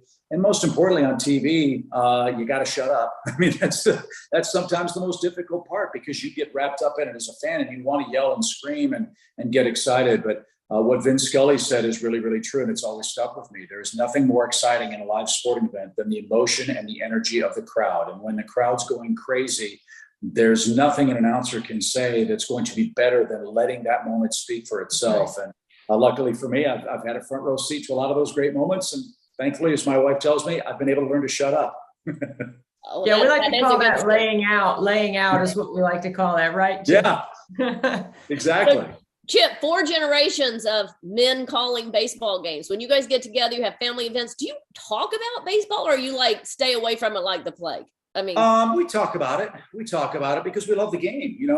It's funny. My dad got tricked into getting into the business by his dad in St. Louis. It was the height of flattery to have your son follow in your footsteps. And that's something my grandfather really wanted. He was an orphan. Harry didn't know his family, so he didn't understand the whole family dynamic thing. And for my dad, it was hard because Harry Carey was so popular in St. Louis that when Dad would come home from college and spend time with him, he just wanted him to be Dad, and he could never stop being Harry Carey. He was always on stage. And as you know, separating the person from the acting persona can be a very, very difficult challenge at times. My dad, conversely with me, my parents were divorced. I didn't see him very much until I was in college. But when we got together, he only talked about baseball if I wanted to talk about it. He wanted me to do whatever I wanted. And the same with me, with my kids. But my youngsters, and they're not so young anymore, are so much more attuned with the world around them, the social media aspect and the importance of and the distractions of that bit of branding, that they're very aware of their brand and their place in the world, as it were. I'm an old folk. That's I can barely get online. But we talk about stuff, but I think the lesson that I learned from my dad and my granddad was I'm letting them do their thing their way. And I don't ever want to be the overbearing parent that says you have to do it this way. The marketplace will tell them, their boss will tell them. And as you know, it's sometimes better as a parent to let somebody else be the bad guy or the good guy for that matter. And I think that's really helped us. We love baseball. It's a huge part of our lives. It's given our family a lifestyle we could never dream of. But when I say that, baseball is this much of who I am. And the friends that we have, I think, value that other part as much as they value my ability or my kids' ability to say strike two. Well, I wanted to ask you about your background. You went to Georgia. Does that, are you a big SEC fan? I am. I grew up in Missouri, actually. As I said, my parents were divorced and I lived with my mom. And it was a real cultural change for me coming from the Midwest down to the SEC. I feel in many ways like I was Joe Pesci and My Cousin Vinny. I didn't know what a grit was. I didn't know about mud in the tires. And I had no idea about how crazy fans get about SEC football. It took one semester for me to figure out that I was not in Kansas or Kansas City or St. Louis anymore. And I grew to love it. I give the University of Georgia such great credit for molding me, transforming me, and taking me from this 18-year-old kid who had no idea what his place in the world was or what I wanted to be or even who I was, and allowing me to find myself in that environment. I've made great friends there, still have wonderful memories and still wonderful friendships that have kept on to this day. And now I'm not a Midwesterner, I live in Florida, I'm a Southerner. And being a Georgia fan stuck in the state of Florida with all those nauseatingly annoying Gator people is a really, really difficult fate to deal with. But the fact that we've knocked them off the last couple of years makes it a lot of fun. And yes, as you can tell, I'm a big SEC football fan now. Well, Chip, you mentioned it a little bit about your sons in broadcasting. I think that is so cool. It's exceptional the way your family legacy has laid out. You know, when you listen to your boys, do you hear some of Harry and Skip in them, or do you hear some of yourself, or how does that feel? It feels weird. It's really gratifying. It's fun. I mean, as I said to somebody the other day, 30 years ago, I was on the other side of that telescope, right? I was the one looking at the stars and wondering in the cosmos, where am I going to end up? Where am I going to be? And now I'm kind of the older guy that's sort of been there, done that, doing that, and the torch is lit and it's kind of slowly making its way into their hands. But I'm so excited for them because, yes, the genetics play a part in it. They look a lot like their mother and me, obviously. They sound a lot like me. They have their mannerisms that remind me of my dad and their grandfather. But as you know, this is a personality-driven business. The worst thing that they could do is go on the air and try to sound like Harry Carey or Chip Carey or Vin Scully or Jack Buck. You have to be yourself. And I think the challenge of that in this day and age is especially difficult, even more so than when I started. Because as I said, the instantaneous feedback from fans is right there in social media if you want to buy into that. So I'm really proud of them. They're doing it their own way. They got these jobs on their own. Yes, the last name helped them and helped open the door. But they're walking through that door confidently and they're striding through. And I can't wait to see where this trip down the baseball path is going to take them. And they'll be able to say that they did it themselves and they did it their own way. And for that, they deserve a tremendous amount of credit. Well, you and your wife should be applauded for everything that you've done to help your boys be set up to have success. And that's what we're trying to do with Special Olympics, with lots of families like mine that need some help and some supports to be able to compete. When it comes right down to thinking about sport and Special Olympics and what sport may mean to you and your family, how would you sum that up? I go back to a quote that I've heard before, and forgive me, I can't remember who exactly said it, but there was a Supreme Court justice years ago that was asked by a reporter, what section of the newspaper do you read first? And the reporter was obviously expecting him to say the Metro section or the front page. And the Supreme Court justice said, I read the sports page every day first. And the reporter was puzzled and said, why? And the Supreme Court justice said, I read the sports page first because it chronicles all of mankind's accomplishments. All the other sections of the newspaper chronicle men's failures.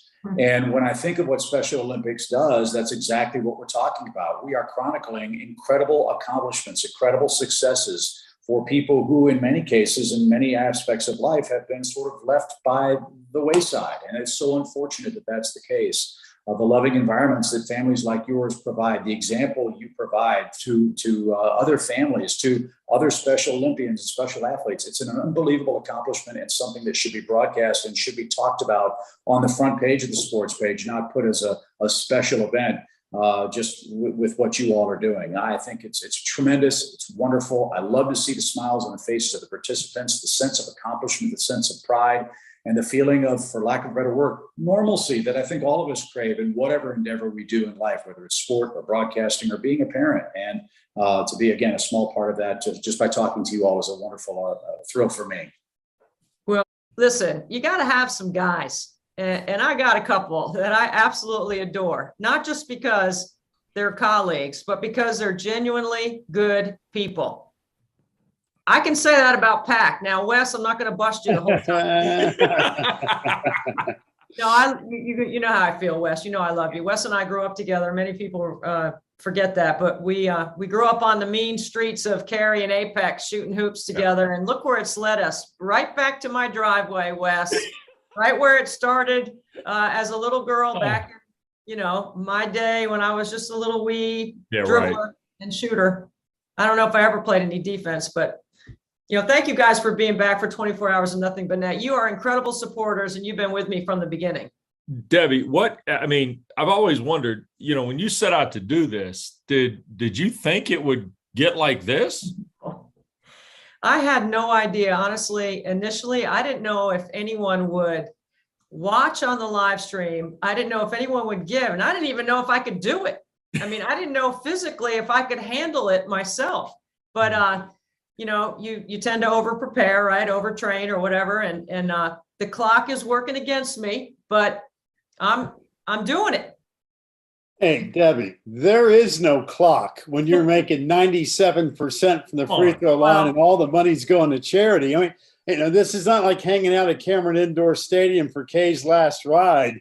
This is even better. I mean, because you're out there sweating in 104-degree temperature out there in Charleston, taking everything you look at. And the good news is people are watching, people are entertained, and more importantly, they're invested. And again, this goes to such a great cause, and your heart's in the right place, and you know, you have fun doing it. And when you're able to incorporate idiots like us and everybody else that can jump on board, and you know, you make an easy donation, you put your feet back and go, hey, keep on shooting, lady. It looks good from here. So life is good. I mean, I can see you right now, Pac, kicking back with your feet with a little something brown in your glass and just watching the free throws. Hopefully they're hitting the bottom of the net, but certainly you guys add entertainment value to what we're doing, right? I mean, total entertainment. Well, I would think that, you know, your ability to knock down shots is the real element here, right? I mean, because if you don't knock down the shots, the money doesn't grow. So it's really incumbent upon you. And you got a bunch of cheerleaders is the way I look at it.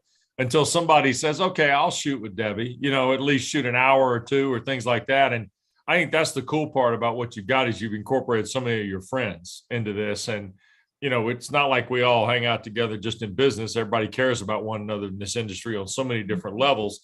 So I think that's the really unique piece about it. Plus, Pac, it's a Hall of Famer. Let's get to the bottom of it. Well, let's get something really straight. I'm dealing with two Hall of Famers here. Wes has won the Georgia Broadcasting Hall of Fame. I think he's like up to 23 or 24. And Debbie's an official Hall of Famer. And, you know, the only shots I'm knocking down have ice in it, and nobody's paying me. So, Debbie, you get all the advantages in this one, which is a good thing. I just got my new camp shirts came in yesterday. It says Team Antonelli. It says shoot till your arm falls off. Pac and Durham, listen, you two boys, I'm sending you shirts because I think that Wes will actually shoot, and I think you will do the other shots, Pac, and I think it is a perfect marriage. Well, let me just say this. I made a vow actually on television on January the 1st that I wanted to start living a little bit better, taking care of myself and going on a wellness program. So when you send the shirt, make it in XL this year because I'm down 55 already in 22. So, maybe I'll throw that little added donation on top of every pound loss the rest of the way. We'll throw this to charity, head your way. But what you're doing is just awesome. And it's such a cool idea. And normally the best ideas are the ones that are really simple and right in front of you. And this is something everybody can participate in. I think that's the cool thing about it. Again, the bottom line is you put a lot of heavy lifting into this. Folks have gotten involved with it, which is great. It's an ultimate grassroots deal, and all the money goes to such a wonderful cause. You're so right about that. I mean, how many charity events have you guys played golf in over the years, or events that you've participated in for charity? And I'm like, we've got busy schedules. Like, I can't put on another event that requires all these moving pieces. I thought, if I could just put it on me, like it's on me. I've got to be in shape. I got to make the shots. And then the team around us has been absolutely phenomenal, including you guys who have, come on now, you guys are awesome. Like, you have been here from the beginning. You've had me on your show. You've helped promote it. You support Special Olympics. You get Frankie and his story. And then Clemson Life. He just graduated from college, guys. Like, it just blows us away that we even had that kind of experience. I think the cool part about it is all the people that come together from different pieces of this, right? Yeah. And this 4 years, Debbie? Yeah, this is our 4th year. That's the part about it. You've seen it grown in 4 years, which is really cool too. It was easy to get involved because, most of us that knew you knew Frankie and knew the concept with Special Olympics in South Carolina. But it's when you meet people who then follow into it that you go, okay, well, it's really got some grassroots growth to it, which is, Pac will tell you, that's the hook. That's when you get people from the outside who now jump in. That's the coolest part of the whole deal, I think. And Debbie, you know what else is neat? And I can say this as a Clemson alum. There's not many things in the state of South Carolina that truly brings everybody together. There's a lot of things that we love about whether you live down in live in the upstate, or you live on the coast or the Midlands or whatever. But I think it's awesome that you bring in dignitaries, if you will. And I use that term loosely because you and I and Wes are sitting here having some fun with this. But when you can bring in dignitaries from really all the colleges in the great state of South Carolina that say, hey, listen, we battle on football Saturdays or the hardwood come hoop season, or baseball or softball, whatever the sport may be, because it's a great sporting state. But I think it's cool when you can bring in dignitaries from every institution in the state that come together for one feel good. And that's exactly what this project is. And to me, those are the best ones. Hey, we could disagree whether you love Clemson or South Carolina or Furman or College of Charleston or Coastal Carolina, whatever the case may be. What about Newberry? What about Wofford? Whatever. What about you throw them all in there. That's why this thing's so cool. But that's why we can all come together. And believe me, with all the different directions people are getting pulled in this day and age, whether it be college athletics, politics, family, whatever, this one brings people together, and for all the right reasons. Hey, Debbie, here's one more thing. We don't have to worry about NIL or the portal with this either. Yeah, no one wants me. I'm not transferring. I'm not changing my venue. Retention is a really important part. Training's a really important part. I've got my education. I'm excited about this. This is what, as you said, you guys both said it so well. It does unify people, because if you can do something for someone else, you can make somebody else's world just a little bit easier, a little bit brighter. That's what we're doing. We need the money so that athletes can train and they can compete and they can organize. And as you guys know, I've told this story many times. Frankie is smart and handsome. He's athletic. He has a lot of friends. He's very social. He's very fit. He loves to participate. And he happens to now be a college grad. But he has Down syndrome, and that doesn't define who he is. It's just a piece of who he is. And we work really hard with our 3 boys to make sure that everybody's on the same page. Everyone's held to a very high standard here. And I'm the only portal that I'm interested in is that's another portal. I'm not going to talk about that portal right now. That's for outside my house. Because the volume of people that have shown up on game day, if you will, has increased, and it's been absolutely phenomenal. Absolutely phenomenal. So what's the goal? How many are we hitting here? What's our percentage goal? Let's get to the nuts and bolts of this, Pac. We did the game, Debbie. What's the What's the percentage here? Well, so I'm averaging 92 over 3 years, and I've had 2 94s and an 89. You know, I mean, if I can keep it over 90, I would be really pleased. But I will tell you guys, honestly, I'm challenged as a competitor, right? I have not had an hour where I haven't missed. I've had a couple of hours where I've missed 2 or 3. I have got to make 100. That's the goal. Like this year, in one of those 24 hours, I have to make all of them. I just haven't done it yet. I got to figure out how to do that. That's my personal goal.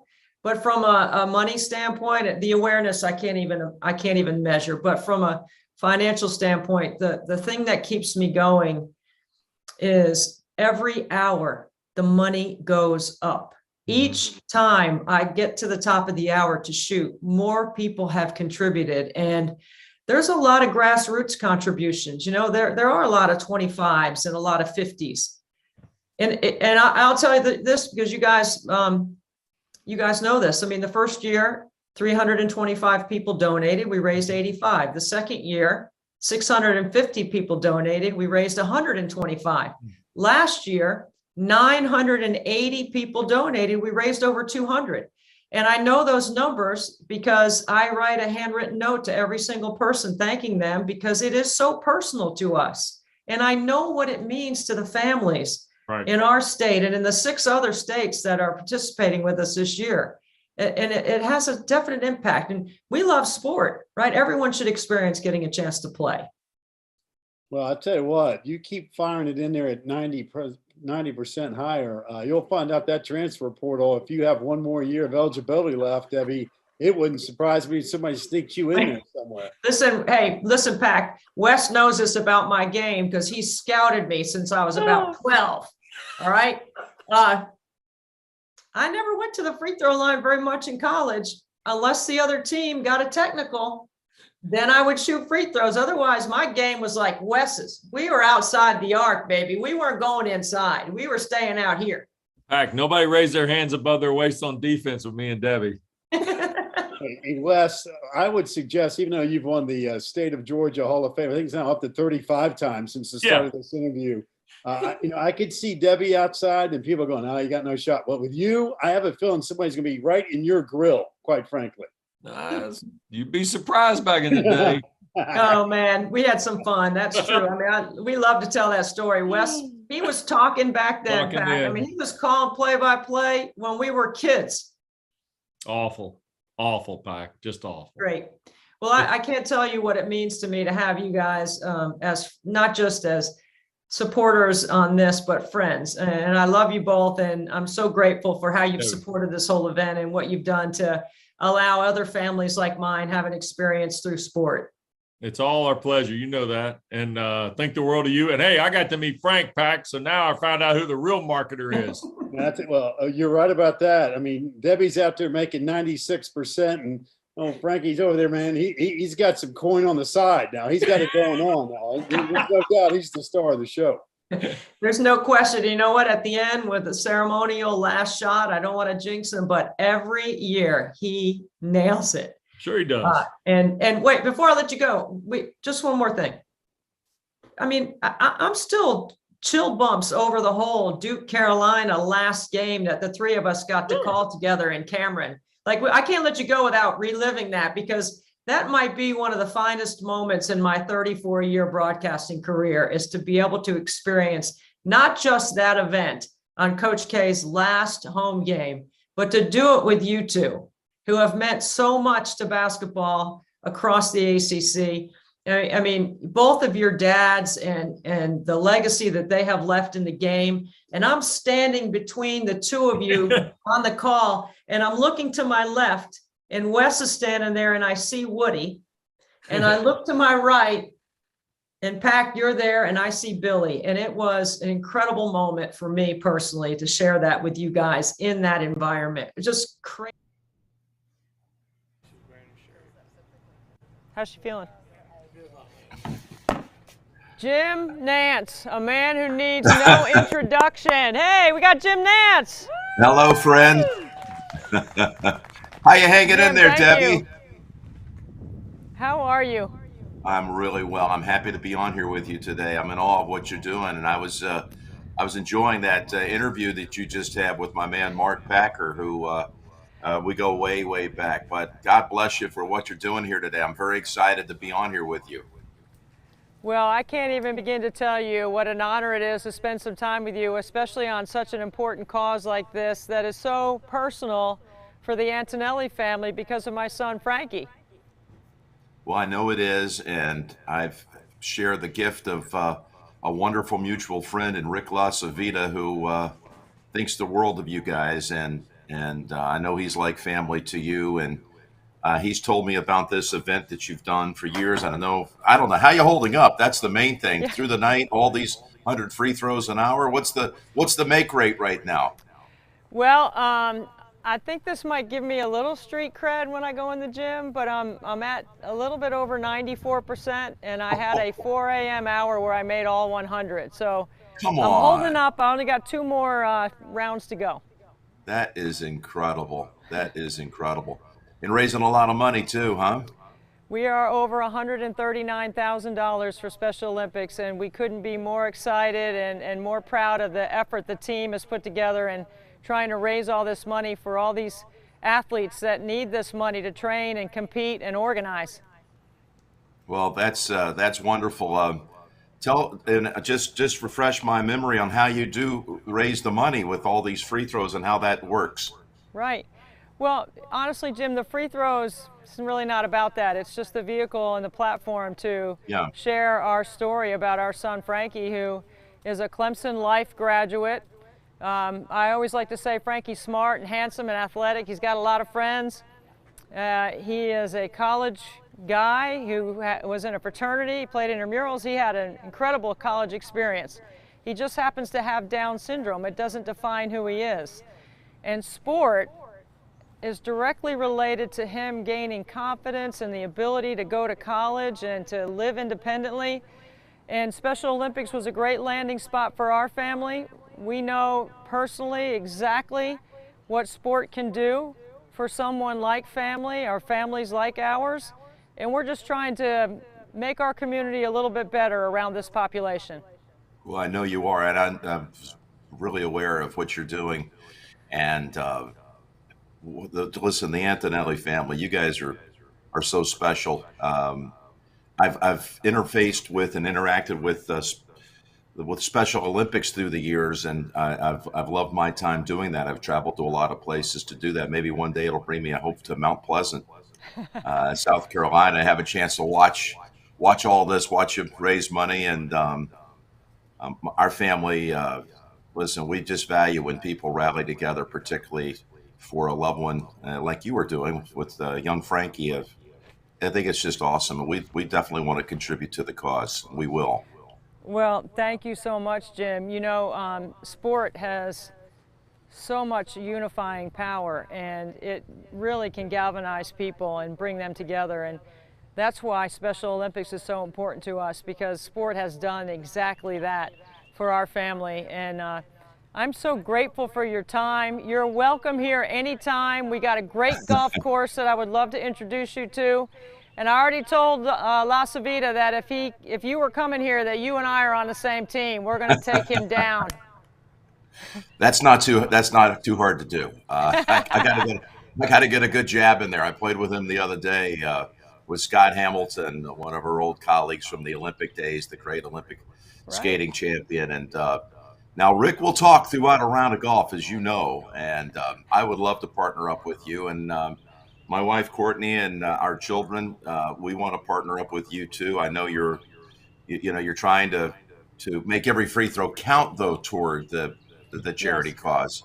So we would like to go $1 for every free throw that you make during the 24 hours. So help those numbers play a little bit of that. Jim, thank you so much. I'm going to make 2,400 free throws. I make 100 on the top of every hour, and I've already made 2,200, so I've got 200 more to go, and that is so generous of you and Courtney and your kids. I can't thank you enough for that. That's really awesome. It's our great pleasure, and we're happy to send a check for a wonderful cause to a tremendous teammate and really an inspiration. Your whole family. I feel like I know you so much better than I do. We are teammates on the NCAA basketball tournament. I treasure that. I just hope that one day it'll bring us to even having more of that interaction courtside and have a chance to do some of this stuff together and call some great games together down the road. Oh my goodness, Jim, that would definitely be on my bucket list. There's no question about it. And I love being your teammate for CBS on the NCAA men's tournament. And anytime my name is in a sentence with yours, it makes me feel really proud. Oh, I had my NC State cap. Darn it, I was supposed to wear that. I wanted to wear that today. I can see it. It's on me. It's Well, a few feet away, but I know you're a Houston grad, so I'm not going to really rub in the '83 national championship, but I will tell you that coming up next on our live stream is Jamie Valvano. If you haven't seen or heard Jamie's story, Jim's daughter, she has an inspiring story about her battle with cancer, and then she also is raising a son with special needs, her son Grant. So she's a really good friend, and we're so grateful. So that's kind of a nice little transition segue there, Mr. yeah, Nance. it is. Well, you used as a vehicle my Houston Cougars going down in defeat to NC State to get there, but I was in the stands that night in Albuquerque. You're right, it was 1983, April the 4th, 1983 to be exact. It's a day that I've long thought about. We've got the 40-year anniversary coming up in next year's tournament. I was sitting at the opposite end of the floor when Lorenzo Charles dunked our dreams at the buzzer and gave the Wolfpack a championship. And I was just a kid fresh out of college, out of Houston, and I was mesmerized by the fact that I was sitting next to the set that housed Brent Musburger, who was hosting the Final Four on CBS. I was truly right up against the set. He was raised just above about eye level for me. I could have reached over and shined his shoes if he would have allowed me, and I would have gladly done it. But I sat there dreaming about how one day I would love to be sitting in that chair. I'd love to have a chance to be a voice around this tournament. And fortunately, 3 years later, I actually was sitting in that host chair. Brent had transitioned to the play-by-play role, and now I became the studio host for the NCAA tournament coverage. And, I'm just grateful. I'm grateful for the many blessings I've had in my life, the people I've met along the way, the fascinating stories, inspirational stories that I've heard along the way. And the Antonelli family is an inspiration to me. That's all I want to say. And I know you look like you're well rested. You're probably running on fumes right now, but we're happy to push that number up another 2,400 for you. And look forward to seeing you soon, Debbie. All the best to you and your family. All of our Nance love to the Antonelli family. Jim, I can't thank you enough. That is absolutely remarkable and so amazing for us. And we are so grateful for your time and for your donation to Special Olympics. And we can't wait to merge the Nance and the Antonelli family on the golf course. That's a deal. I look forward to it. Thank you to our good friend Rick LaCivita for bringing us together again. Absolutely. And again, I love being your teammate on CBS. Right back at you. Thank you for what you do, and to Frank and the whole family. Okay, all the best to you all. Have a wonderful fit to the finish line. A great sprint to the finish. You've inspired me to take it all the way to the end. Thank you. You see you soon, I hope. Bye-bye now. I hope so too. Thank you, Jim. Well, the great Jim Nance, the voice of CBS on so many different levels for sport, has taken us to over $143,000. So remarkable and so exciting. And now we're going to toss to another colleague that works with us on the CBS Turner team for the NCAA tournament, the all-time great Emmy Award-winning, multi-award-winning studio host that deals with Charles, Shaq, and Kenny. Here's my friend, Ernie Johnson. Well, this is a real thrill. A man who really needs no introduction, Ernie Johnson, who is the face and the voice of Turner and TNT, and does NBA, does college basketball, does a lot of things. I think everyone knows the incredible voice, the face, the heart, everything about Ernie Johnson. Ernie, thank you so much for being with us. Honestly, it is a pleasure to spend some time with you. No, Debbie, thank you very much. I'm honored that you would even reach out to me. So when I got that request, that's a no-brainer. Well, thank you for saying that. I mean, that's a nice compliment. I have admired your story, your family story, your wife, Cheryl Ann, and your family for a long time, Ernie. You've been very public about your platform with your family. Could you share with us just a little bit about what your messaging is about your family, your son, Michael, and you and your wife, Cheryl Ann, and what you've been able to do? Sure. I mean, I don't know how much time you've got, but I'll try to condense it. But Cheryl Ann and I have been married. It'll be 40 years in August if we make it. And so we had 2 kids early on in our marriage, and then we started going down the adoption trail. And so we, 4 of our 6 kids are adopted, and 3 of them have special needs. Michael is the one that most folks have seen because Jeremy Schaap on an E60 did a profile of our family, and a lot of folks got to meet Michael that way. And we adopted him from Romania, and knew that he had a lot of issues when we adopted him. Found out once we got him back home that that he had muscular dystrophy. There's no cure for that, and so from about the age of 12, he was in a wheelchair, and there were plenty of Special Olympics events that I went to Michael with. He was, his communication skills were limited and that kind of thing, but he could drive a wheelchair, I'll tell you that. And so I would even on the days where I couldn't be there, I'd ask him how it went and how he did in the 100-yard dash, and he'd say he smoked some boys and girls. And so I always enjoyed going to watch him. And it wasn't just watching him, it was just watching the event itself and meeting the other athletes there, and the teachers and the coaches and the counselors who always gave of their time to make those events happen. And it was just good for your soul, Debbie, to be there and to watch that. And so we've always had a soft spot in our hearts, not only for adoption but for special needs. And so we adopted a couple other girls. We adopted Carmen from Paraguay a couple of years after we adopted Michael, and she's totally healthy. She's great, nearing 30 years old now. And back about 10 or 11 years ago, we adopted two more girls out of foster care in Ohio, and they are both autism spectrum and that kind of thing, and have special needs. And so in high school, they both did some Special Olympics as well. So I was able to reconnect that way.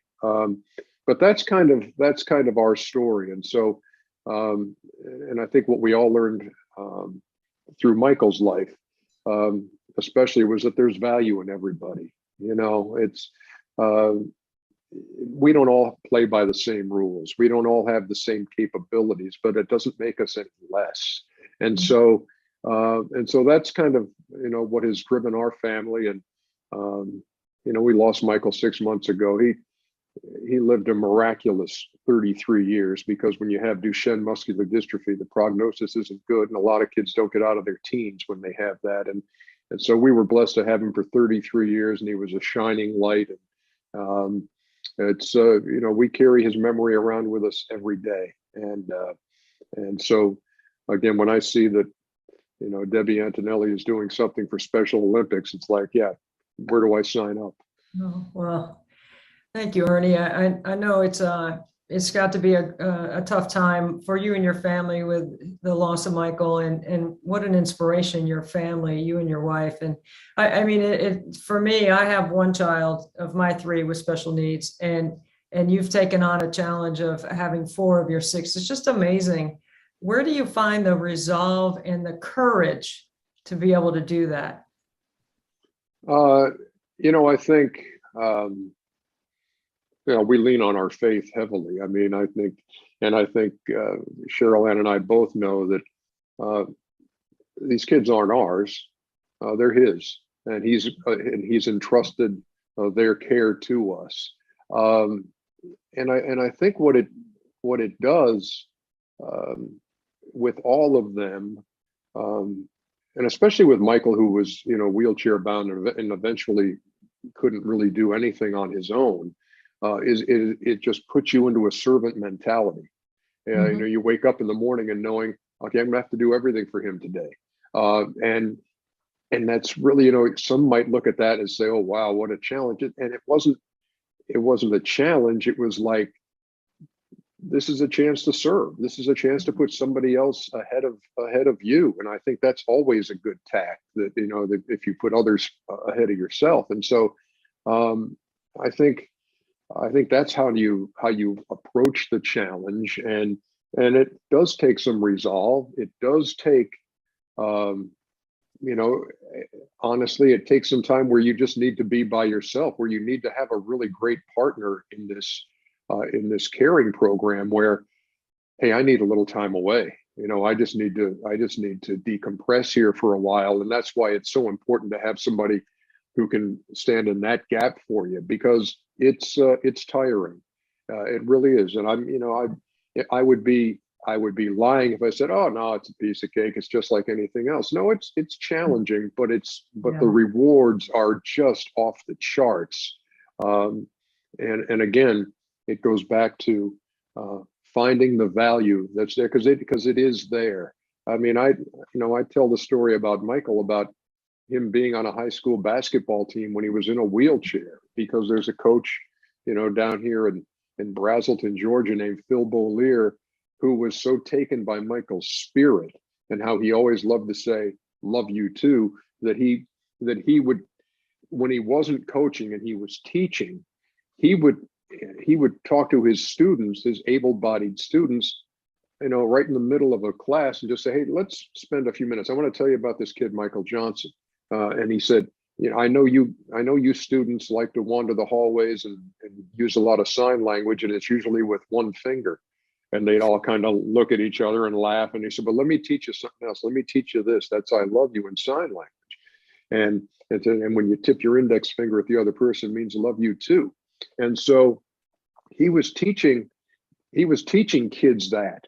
And it was just amazing to watch, because on senior night, when Michael was among those who went out to center court and was given a blanket with the Mill Creek logo on it, people cheered, and I looked up in the student section, and they were standing in the corner looking with their hands up like that. They had learned that.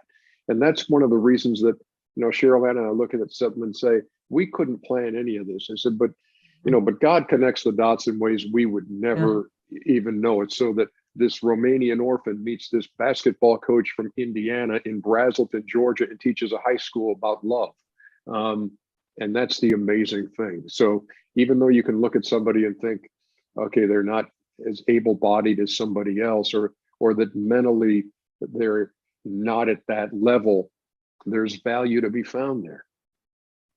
I'm listening to you, Ernie, and I'm just thinking about how that servant heart that you have approached handling your family and sharing your message and your platform. I mean, I've never felt, I can't say 100% that it is tiring and it can be exhausting, and there are challenges that other parents may not have to face with their children, but I've never felt encumbered by my circumstances with Frankie. I felt empowered, honestly. Yeah.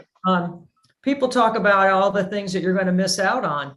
You're going to miss out on certain things. Well, to be honest, Frankie is a college man. He just graduated from the Clemson Life program. He was he's got a job. He went to class, played intramurals. He was in a fraternity. There was a Christian fraternity on campus that wanted some Clemson Life students.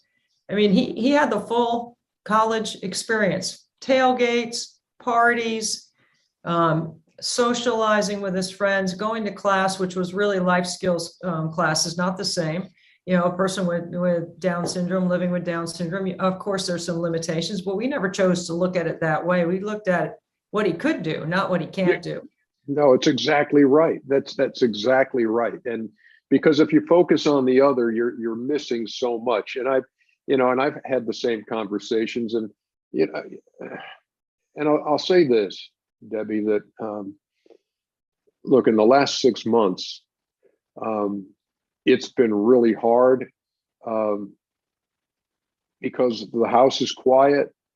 There's no sound of Michael's machines, that his ventilator and that kind of thing, and no alarms going off that you know exactly what to do and what button to push, and when he needed to have his lungs suctioned out and that kind of thing. And I think about the things that we all do without even thinking during the day. You have an itch, you scratch it. Michael couldn't move any of his extremities. And how many times he would just say, "Hey, nose itches," and you just walk across the room and just scratch his nose. And I miss that. I really do. And it, because of his condition and because of his needs, Cheryl and I we adjusted our schedules and things. We knew we couldn't travel. We knew we couldn't take Michael on an airplane. And we knew that there were certain events we couldn't go to because Michael couldn't navigate it or happened too late or that kind of thing. And so in these last 6 months, we found this new freedom. And we've struggled about feeling guilty about, hey, let's just go out for dinner tonight because we can do it. Or, you know what, let's take a weekend trip somewhere because now we can do it. And really there's some guilt, but then there was also we look and say, this is just a gift Michael gave us. It's like, I know you guys looked after me for 33 years. Hey, if you guys want to take a weekend, go. You don't have to worry about me. And I'm doing okay where I'm at. And so in that way, it's a real blessing. And he continues to bless us every day, even though he's not here. I can't imagine the feeling of trying to feel like you're keeping score, right? I mean, you kept score for so long because of what you could and were able to do with Michael. And now the sense of having that freedom, people try to pretend like they may know how you're feeling, Ernie, but there's no way that anyone can understand what you and Cheryl Ann have gone through. The effort that you put into what you say is to, everyone has value. I have studied what you've done. I have admired, because you're a source of inspiration for parents like you and Cheryl Ann are inspiring for me and my husband, Frank. We're not 40 years, we're 30. But yeah, the statistics out there about people that have parents that have children with special needs, usually they don't last. There's that divorce is a big part of it, and separation, and there's all kinds of issues that develop inside the family. I think if anything, Frankie has given us this unique bond that we all share. Even my older son, Joey, my younger son, Patrick, I think they're going to be great men because of what they've been able to experience with Frankie, the good and the bad that comes with it. Yeah, without question. No, right? And and look, the first two children we had, Eric and Maggie, and Carmen also, who we adopted from South America, were just the greatest siblings that Michael and Ashley and Allison could have, because they are so caring. I mean, when Michael used to go to muscular dystrophy camp, Eric and Maggie would volunteer and to be counselors there. And it wasn't because they got to hang with Michael. It was because they had a chance to care for somebody else and did it without even thinking. And as teenagers, it was an amazing thing to watch. And it led Maggie, my oldest daughter, to a teaching career, teaching special needs kids at Buford High School down here, about 25 minutes from where we live. And there's just such a sense of gratitude and satisfaction that comes with watching your kids grow up and watching the way they were impacted by Michael's presence and by just, you know, the special needs community. And so they have that heart for it, and that will be passed down as well. And so I think, you know, Michael kind of got the ball rolling that way in our family. And now with Maggie's kids and Eric's kids, that sensitivity to special needs and to finding value will continue for another generation after that, and then hopefully another generation after that. And that's a cool thing. Look, it's cool. There's a legacy there. Yeah, and there's a part of me. I mean, I was out. Ashley and Allison live in a group setting about a half hour from our house now. This spectacular place in Swanee, Georgia, called Annandale. And I was out there today to visit them, and I've struck up relationships with so many of the residents, the villagers there, that, you know, we see each other. I get out of the car, hey, it's Mr. Johnson, hey, and we sit around and talk about whatever's going on with in their lives. And I had a chance not long ago to go to Athens, Georgia, and visit a coffee shop there called Biddy and Bowes. Yes. Mm-hmm. Are you familiar with Biddy and Bowes? Oh yeah, we have one here in Charleston, South Carolina. They're franchising all over the country now. It's awesome. Yeah, it's the greatest thing on earth, because a childhood friend of mine named Mike Langhorn, I connected with him somehow on Facebook. We hadn't talked in decades. And he said, I got this coffee shop up in Athens. You ought to come see it sometime. I've got a special needs son and he works there. And I went up there on a Saturday morning Deb, and it's sacred ground. I mean, you walk into this place and every face behind the counter is just so welcoming, and everybody's got their job to do, and they put out this vibe here that's so good. You know, the world's in such a hurry these days, but everybody who was in line waiting for coffee understood how this place is run. And so there was nobody looking at their watch and nobody saying, hey, is my way? It was just like, they're just going to soak this in. And it was exactly that way for me. It was sacred ground. They have so much pride in working and being included and, you know, understanding their disability so that they can be in an environment like that. That's the way my son is. You know, I don't think people realize how much fun it is to hang out with a bunch of kids that are Clemson Life students that, you know, I'll tell you what, a couple of weeks ago, the president of Clemson, Jim Clements, and his wife, I don't know if you've met Jim and Beth yet, but they are fantastic people. Their daughter is in the Clemson Life program. And one of the things on our bucket list, I say our, meaning mine and Frankie's bucket list at Clemson, was to play hoops in the president's driveway. And so I texted them and they said, come over. And so I thought it was just going to be me and 4 or 5 of the guys going over to the play. It ended up being 40 of them that came and hung out. And we just hung out in the president's yard in the driveway and we played basketball. And it was so fun. And it was competitive. I mean, it wasn't just like, you know, but I think that's the cool part of what we get to do is the other people that uniquely connect us through a special way that we know, because we understand the servant heart that comes with it.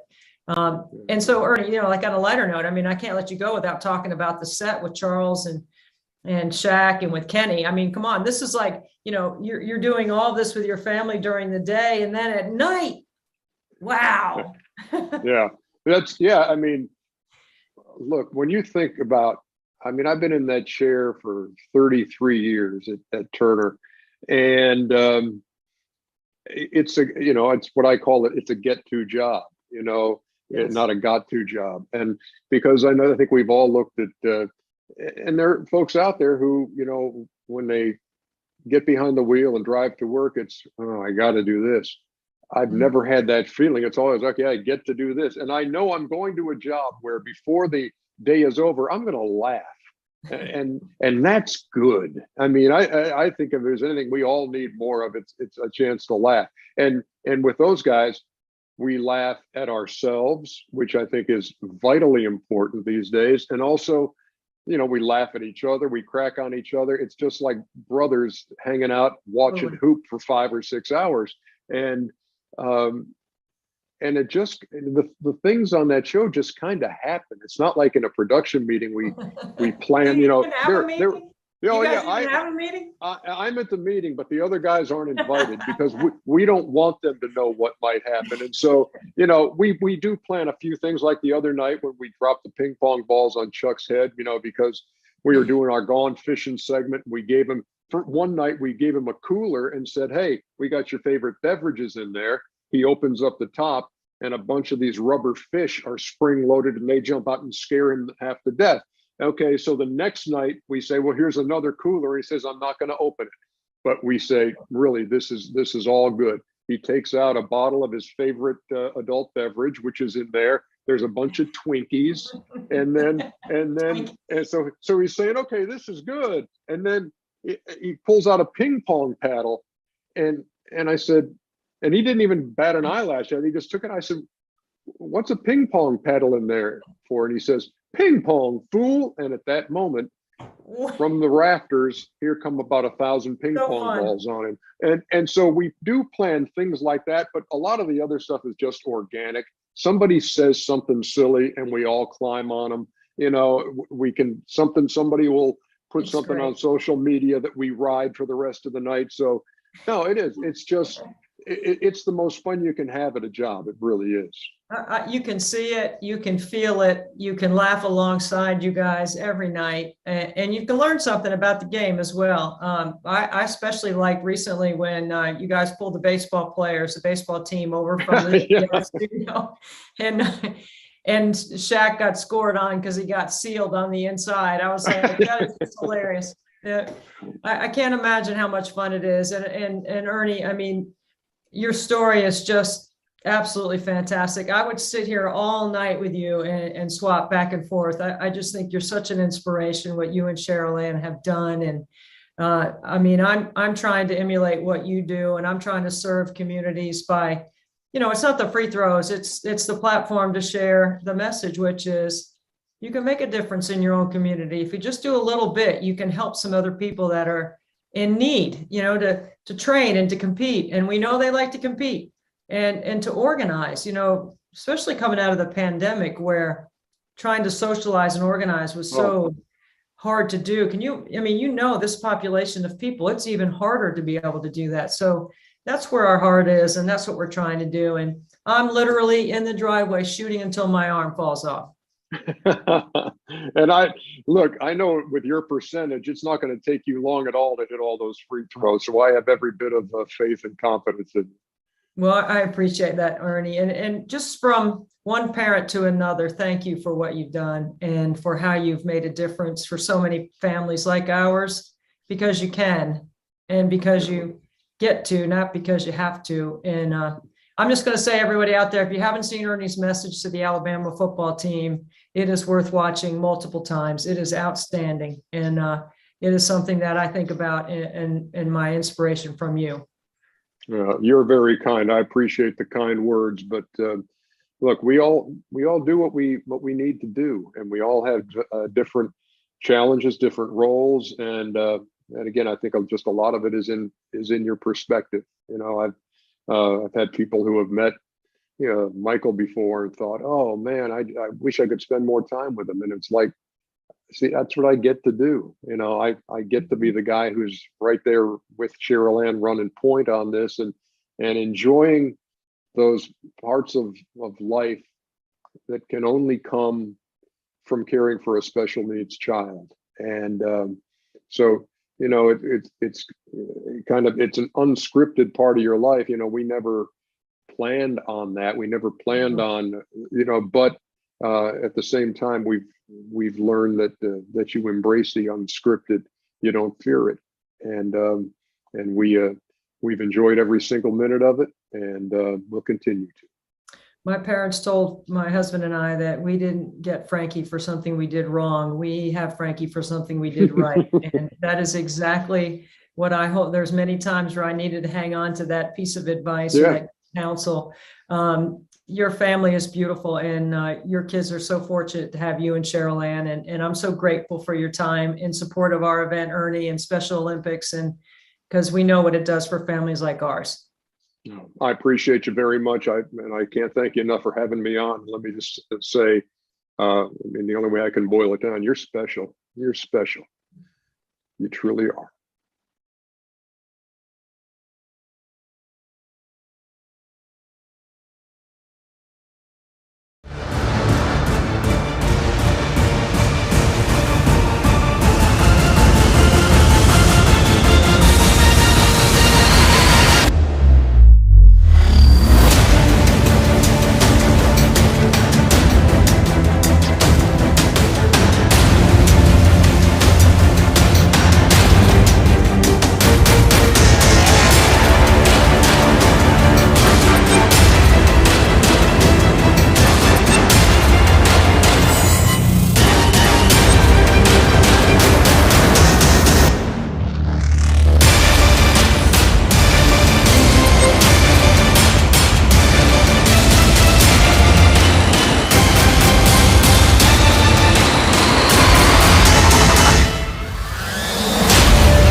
Hey, hey, 2,200 free throws down, just 200 more to go.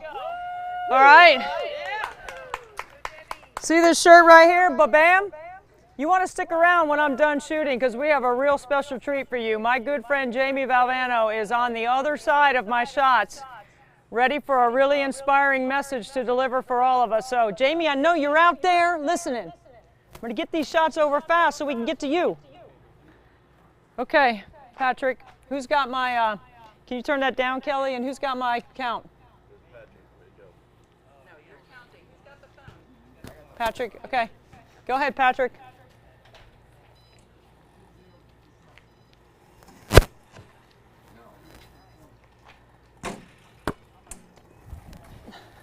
One.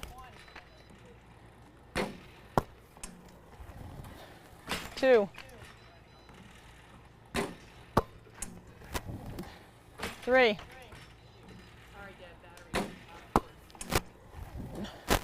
4.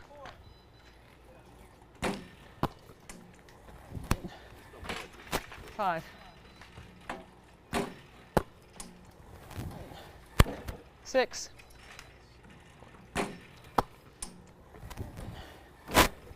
6. 7.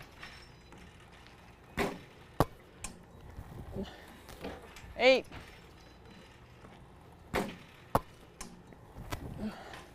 9.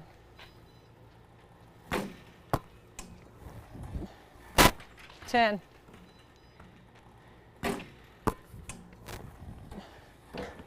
11.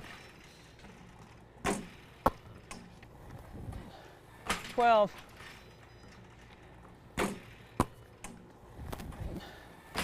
13. 14.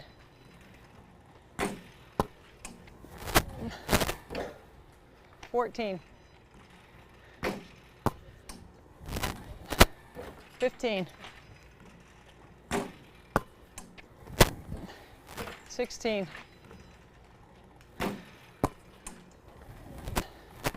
17. 18.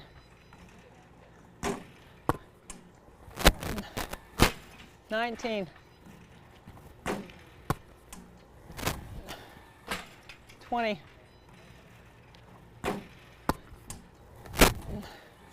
21. 22. 23. 24. 25. 26. 27.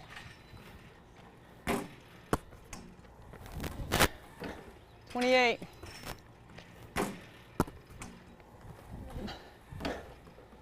29, 30,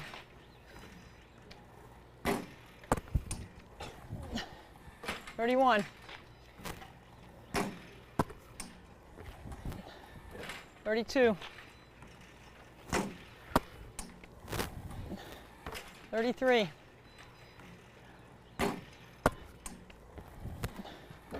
33, 34, 35, 36,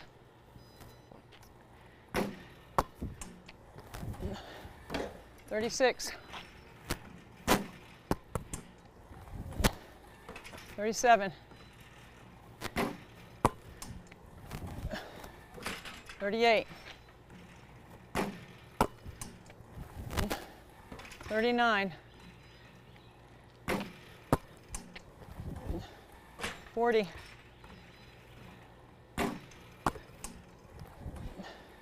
41, 42,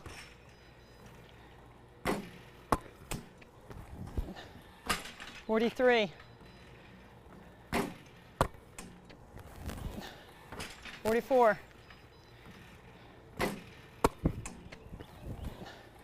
45, 46, 47,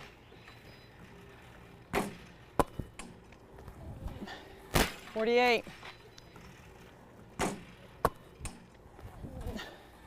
49, 50, 51, 52,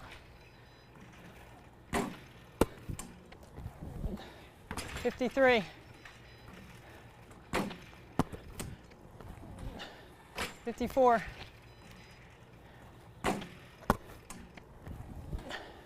55, 56, 56,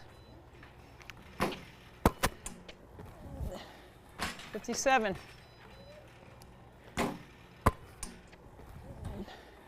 58,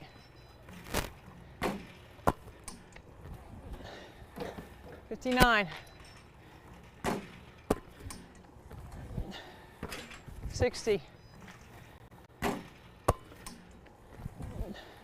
61,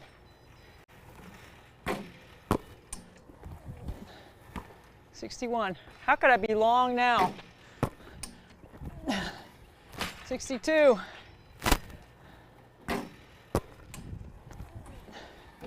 63, 64, 65, 66,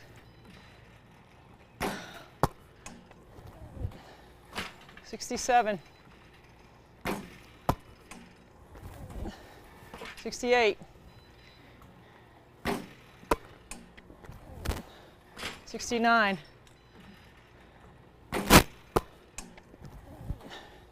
70, 71,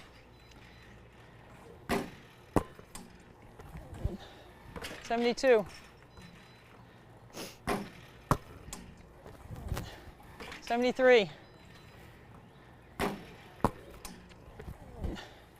74, oh, 74, 75, 76, 77, 77, 78. 79. 80.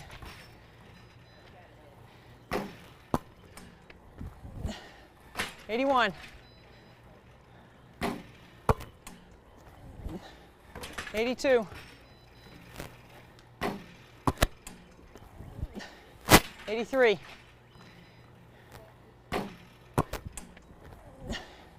84.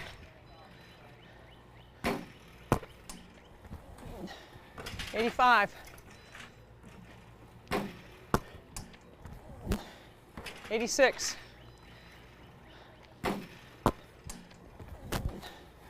86.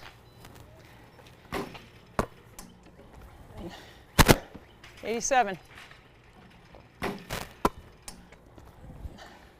88. 89. 90.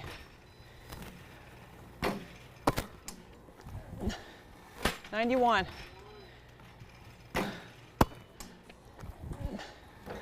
92. 93.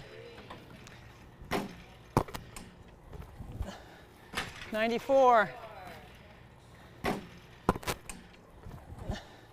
95. 96.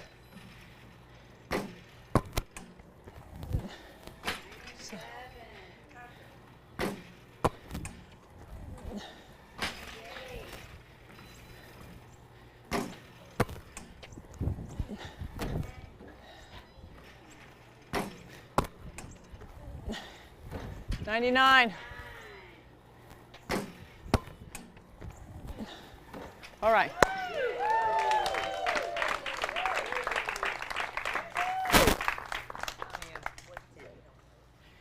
Okay.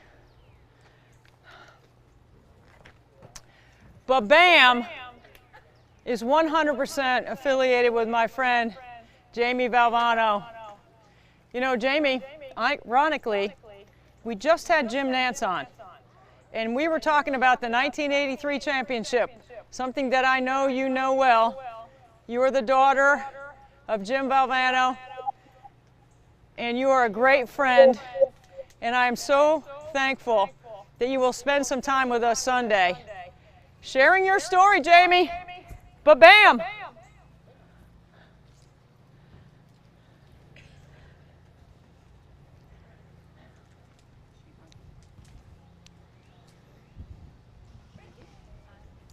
Did she freeze?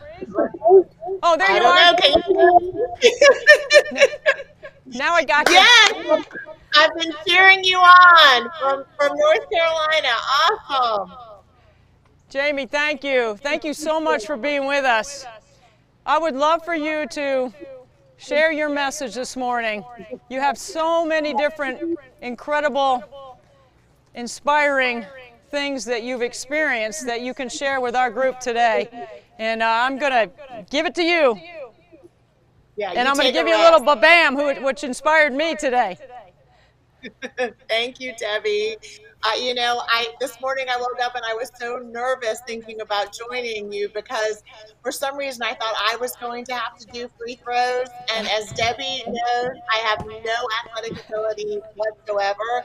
So I'm posing right now with my t-shirt and my hat, and I'm cheering you on because I'll have to train for next year. But just like you, I am getting ready to celebrate my oldest son's college graduation. Otherwise, I would be there with you today. But I am honored to have an opportunity to kind of share a little bit of my story with everyone and to just really also share how you inspire me and how important the Special Olympics is to my family.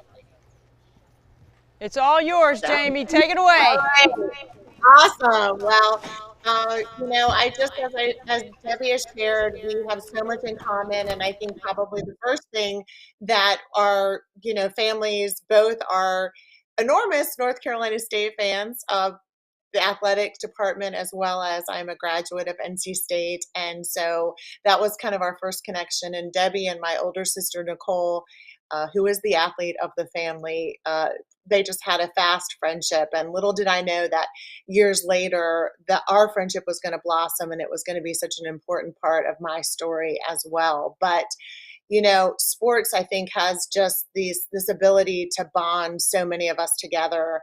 And as fans and as athletes and spectators, it's just, I've learned so many lessons being raised by a basketball coach. And for those of you who may not know my dad, Jim Valvano, he was a basketball coach at North Carolina State University. And just by watching him and being raised as the daughter of a basketball coach, I learned so many important lessons that have carried me throughout my life, and as a mother have enabled me to share those lessons with other people. And so I'm just, again, just honored to be here with you today to celebrate all that's being accomplished. My dad, from an early age, was just crazy about hoops. And I remember him sharing a story with us when he was just about 13 years old. He went to a basketball camp and he heard a speaker by the name of Reverend Bob Richards. And little did he know that day that the words that Reverend Richards spoke were going to forever change his life. Reverend Richards said, "God must have loved ordinary people because he made so many of us. And yet every day in every walk of life, ordinary people accomplish the extraordinary." And with youthful enthusiasm, my dad kind of raised his hand and said, "Where do I sign up? I'm just a normal kid growing up in Long Island, but I want to do amazing things in my life." And so a seed was planted in him that day, and it changed the way that he kind of looked at his life from that day forward. Years later, at the age of 17, he would take out an index card and he wrote down all of the things he wanted to accomplish in his professional career. And really, the pinnacle of his success was embodied in cutting down the nets after winning a national championship. And I hear that you guys are going to be cutting down some nets later on today to celebrate. But, you know, that image as a sports team, as a coach, of, you know, kind of rallying together and cutting down those nets after that ultimate victory has come to symbolize to me that each one of us have these bold, audacious life visions that really are just metaphorically are our cutting down the nets moments. And so it's something different for everyone. Since I have no athletic ability, I don't think I'll be cutting down any nets, but I know that I have ultimate victories on my vision card that guide and direct me each and every single day. It was extraordinary as a young girl to be able to watch my dad accomplish all of his bold, audacious life visions. I was in the arena in Albuquerque, New Mexico, when on April 4th, 1983, my hero was able to cut down the nets after winning the national championship. And I saw him just run around that court looking for somebody to hug as they celebrated that championship together. And so it was important for me as a young girl to see that, to see how when we set bold, audacious visions for ourselves and we work each and every single day imagining those cutting down the nets moments, that anything is possible. But the second thing my dad really instilled in me was that concept of team. There was nothing that he accomplished on his own, whether it was being surrounded by players or coaches or fans. He recognized that we all have to use our gifts and our talents in order to bless others. And we've heard today, as other speakers have shared, how important it is to serve our families and our communities and any team that we find ourselves on, to really just kind of put forth our best efforts so that together we can accomplish what we could not do alone. And I see, as Debbie was shooting, I see that team that's all around her. And as I watch how much money is being raised for this organization for Special Olympics, I just, once again, am reminded that when we all do our part and we pull together, that we can accomplish extraordinary things that we can never do on our own. And so I learned those things by being raised by a coach. It was heartbreaking when 10 years after watching my dad win the national championship, a stranger in a white lab coat informed my Superman, that he had met his kryptonite in the form of adenocarcinoma. My dad, at the age of 46, was diagnosed with terminal cancer and given a year to live. And as I watched his body weaken, his spirit seemed to take flight. And once again, the coach in him kind of rose to the surface. The first thing he did was take out a vision card and he wrote down one final bold, audacious vision. He wanted to find a cure for cancer. It's a pretty bold vision for somebody who has just been diagnosed with such a horrendous prognosis. But he knew he couldn't do it alone. So he went about assembling a team of businessmen and people from the world of sports and entertainment and legal and medicine. And he said, will you be on my team? Will you help me fund quality cancer research? For any of you who haven't seen his last speech that he gave, he was awarded the Arthur Ashe Courage Award at the inaugural ESPYs. And I was in the audience as I watched him, without any preparation or note cards, get on a stage and pour out his essence on anyone that was listening. And he shared how sports had just taken him to places that he could never imagine. He was so blessed by those experiences. But he also let us know the tragedy of facing terminal cancer and how much he needed our support and our help. And he spoke the words that day, we're starting the V Foundation for Cancer Research. It may not save my life. It may save my children's lives. It may save someone you love. And then he left us with the words that still echo today: don't give up. Don't ever give up. And how important those words have come to mean so many things in my life as I faced different challenges and obstacles that I never imagined would come my way. It was hard losing my dad and having to say goodbye to him because he was such a light and he had so much energy and humor. And it was certainly difficult when, at the age of 33, I myself was diagnosed with a genetic form of breast cancer. A doctor informed me that I not only had breast cancer, but I had inherited a genetic mutation from my dad that made me more susceptible to many other forms of the disease. I wish I could tell you that, like my dad, I kind of rallied and was just that, that motivator and that I didn't give up. But the truth is that on my own, I really just, it was just such a hard diagnosis. The only person that I knew who had suffered this and had this gene was my dad, and I had seen how he had ended. And so I remember just kind of throwing up my hands and giving up and realizing that I was going to throw in the towel. And I was sitting at the kitchen table one day during my cancer treatment, and because my eyes were closed, and I just kind of was wishing that all of this would end. And I heard my dad's voice, and he whispered to me, we're starting the V Foundation for Cancer Research. It may not save my life. It may save my children's lives. It may save someone you love.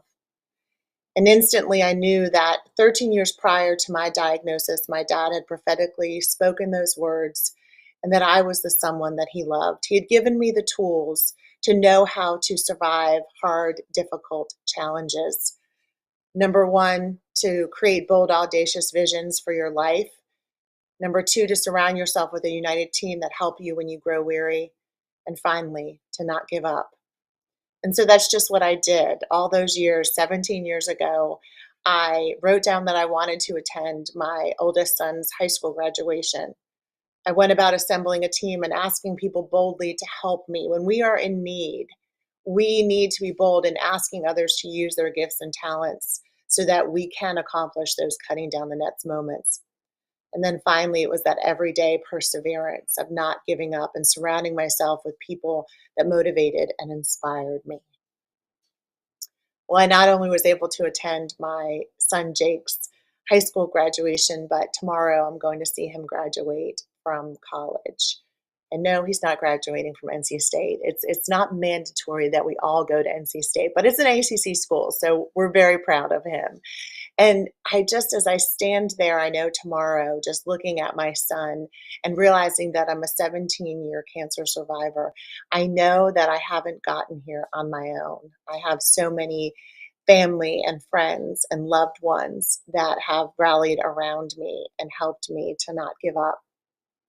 Perhaps the most important person in my life especially over the past 19 years, has been my second son, Grant Matthew Howard. Grant was born in 2002, and he was a beautiful baby. He just had this thick head of black hair, and oh my gosh, I just, from the moment that he entered into our world, we were just smitten.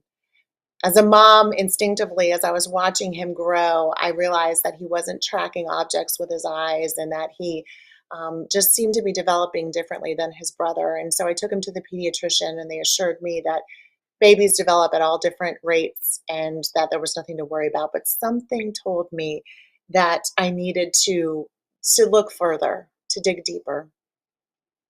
And after some tests, it was revealed to us that my son Grant had suffered a stroke while I was pregnant with him. And because of it, he would have all sorts of challenges in the future. Now, at the time, I was ill-equipped for this, 33 years old, and I didn't have any friends who had children that had challenges and really didn't have any resources. And once again, I found myself kind of isolating and giving up.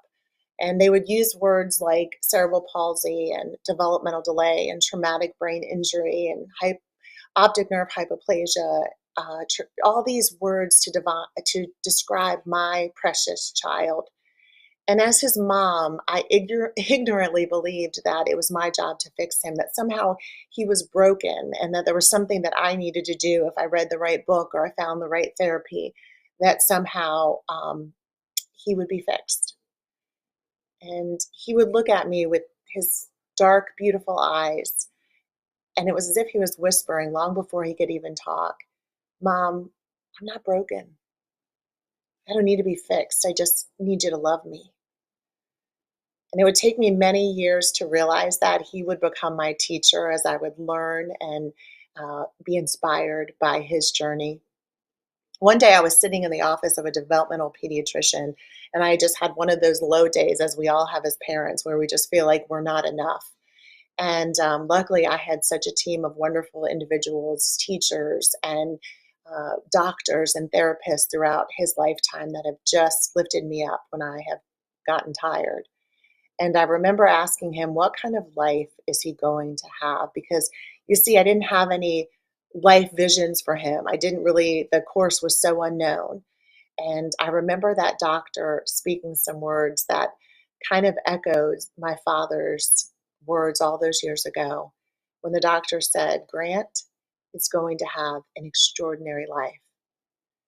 It may not be the one that you imagined for him, but it will be extraordinary." And I have to tell you, gosh, no truer words have ever been spoken, because Grant Howard is extraordinary in so many ways. Debbie was wearing one of our BABAM shirts, and a couple years ago, Grant decided that even doctors said he might not walk, he might not talk, and we didn't really know what to expect. But he has become the athlete of the family, and he kind of partnered with a trainer here locally, and he started working out, and he adopted a phrase before every one of his workouts and before he does any exercise is 5, 4, 3, 2, 1, BABAM. That's how he gets excited and motivated. It's his catchphrase. And then one day, Daniel, his trainer, said, do 12 reps. And Grant said, "I'll do what I can." And I thought, oh my gosh, what a wonderful kind of theme to have in our life, to just always do what we can, to never give up. And so that kind of became our cry each and every workout: 5, 4, 3, 2, 1, BABAM. Do what you can. And so we made these shirts, and anybody that works out with us wears them. And if people are facing difficulties and challenges in their life, we love to send t-shirts to them. You see, Grant is the type of person that he doesn't know hatred or jealousy or anger or envy, or he never isolates or gets down. He is motivated each and every day to do his best. And he has shown me that when we live life with passion, when we love other people, we make that our purpose. When we are kind, when we never give up, when we get healthy and try our best, that we not only live our extraordinary life, but we also kind of have a team around us. We rally people and motivate them in ways we could never imagine, especially over the past couple of years as people have struggled in so many different ways. Grant has just spent so much time loving other people.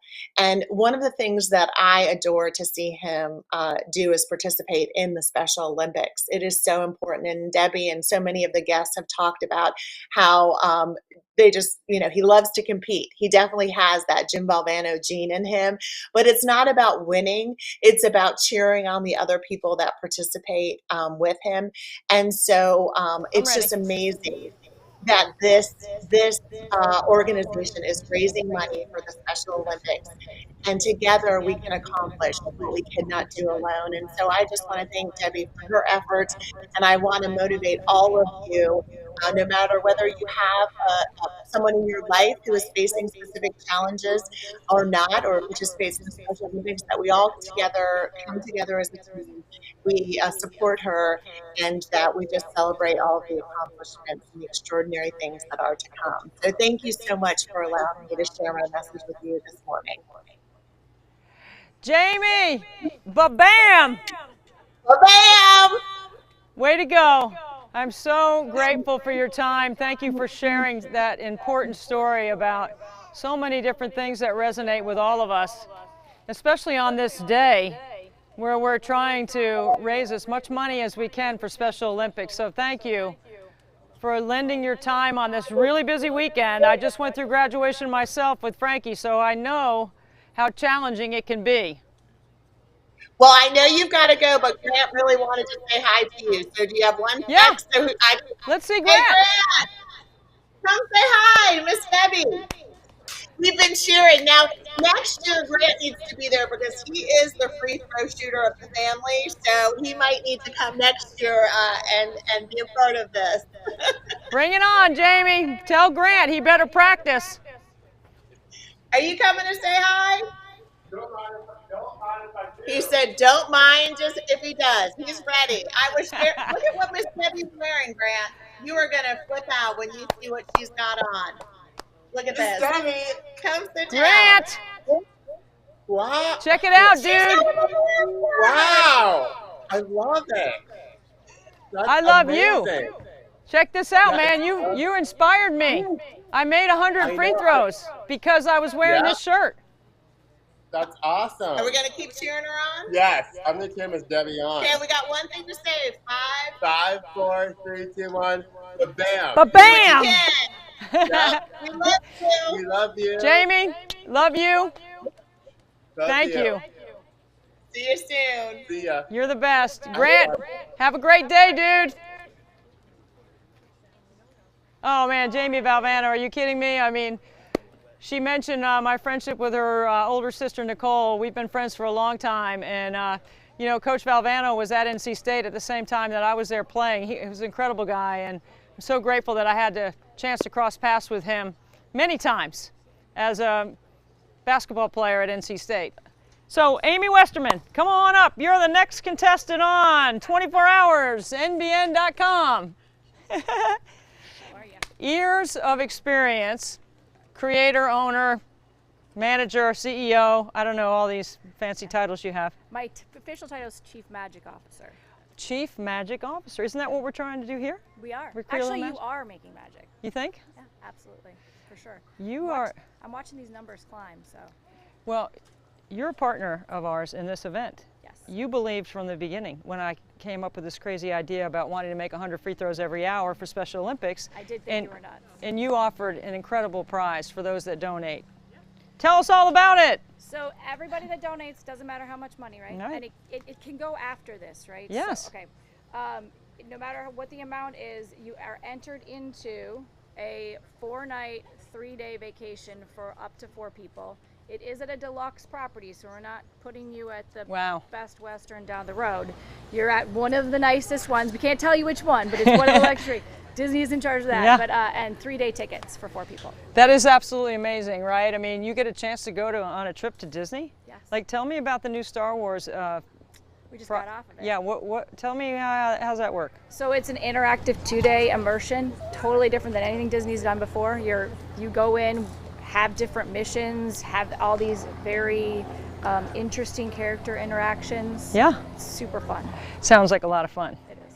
So some lucky donor is going to have a chance to win this prized package from Amy Westerman and Years of Experience. So please, you still have time. And we are going to keep the site open for several weeks afterwards. So if you know someone who knows someone who knows someone else that can help us, you're eligible to win this prize. Yeah, share the link, share the link, share the link. Let's get everybody out there donating. Yes. Tell me what you do with your company.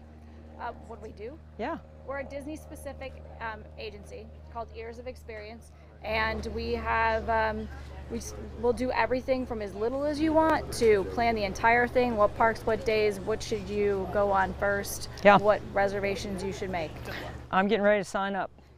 I need a vacation. Yeah, you do. I'm going to need one. Thank you, Amy. Thank you for your Absolutely. partnership. Always. Thank you for always supporting us and for your incredible service to special education. Thank you. Always. Get out there and donate. Thank you. Yep. 24 hours, NBN.com. We are over $156,000.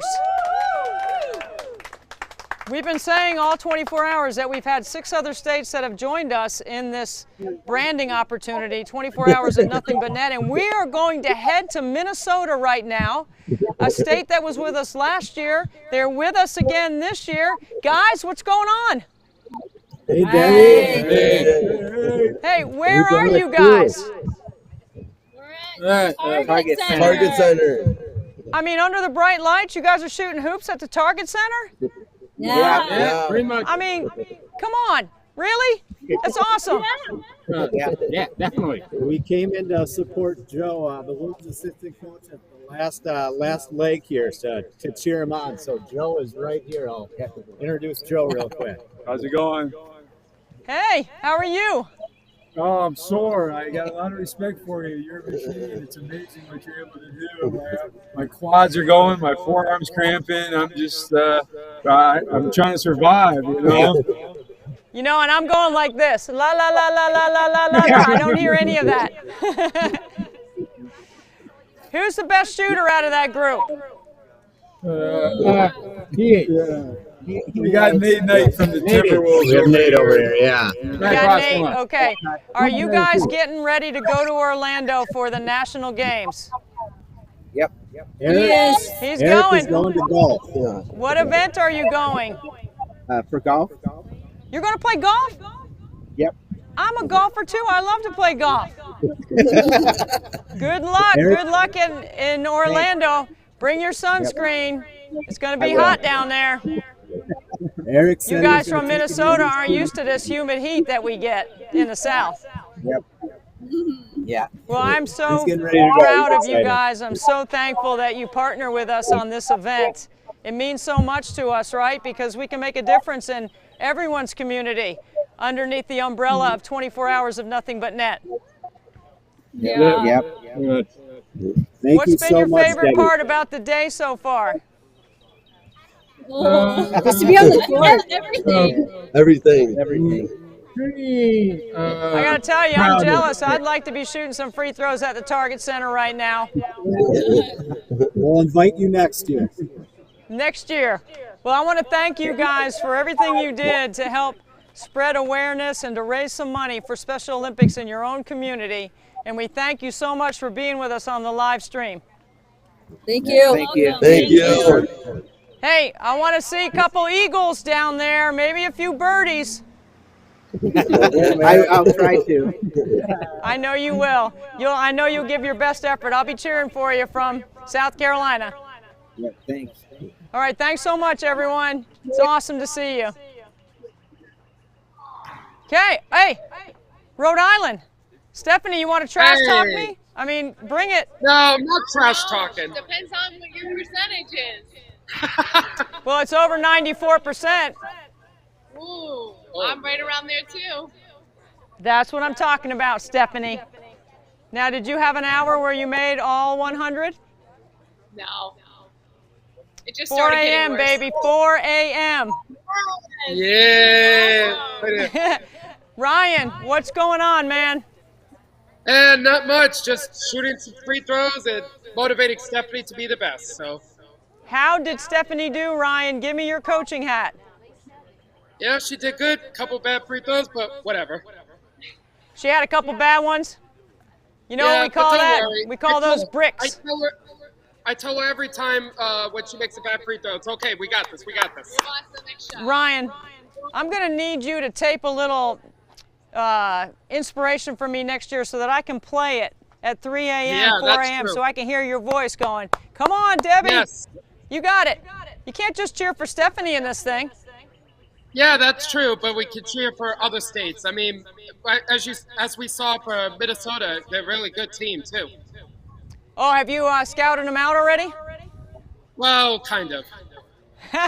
Ryan, I 100% believe you have scouted Minnesota and all the other teams going to Orlando. Right, yes. Yeah, I would take you on my staff too. Right, absolutely, yeah. Stephanie, how you feeling? Tired and sore, but just so happy that I did this. The amount of people who have come through here or sent me text messages, it's so humbling. The amount of times I've cried over text messages in the past 24 hours because people thanking me, it's just, I don't know. It's so incredible. I'm so grateful for you starting this and grateful for you recruiting me to be part of this. It's the best thing I've ever done. If I could give out an award for somebody that cares about this whole 24 hours of nothing but net as much as I do, Stephanie, you'd be right there alongside me. I appreciate so much your heart, your effort, how much you've galvanized your state. I mean, goodness, you had the governor and the mayor of your town in the first hour shooting free throws. Now that's what I'm talking about, like getting some stuff done. Yes, no, that was huge. I'm so happy they could be part of it. We had so many people here. We had the Cranston Police and Fire Departments who raised over $1,000 each. So we've had so many people here who've been so supportive, and it's just so great to see. Well, get ready for next year, Stephanie, because we're coming back after you for another year. We're going to keep doing this and literally shoot till our arm falls off. Yes, we'll be here. Appreciate you guys so much. Thank you so much, Stephanie. We're so proud of your effort and Rhode Island for being such great partners in this event. Way to go. Thank you, so Bernie. All right. Okay, so see you guys. See you. Bye. So, am I shooting next? Is that what we're doing next? I think, yeah. Is that what I said? Hi, Okay, I'm Canyon Berry, give me 2 professional minutes. basketball player and member of the USA Basketball 3x3 national team, and I'm joined by my dad, Rick Berry, Hall of Famer and one of the top 50 players of all time. Yes, and we're here to support Debbie Antonelli and her free throw marathon, supporting Special Olympics, and that's such a great cause. Done a lot of things for them over the years, and you know what?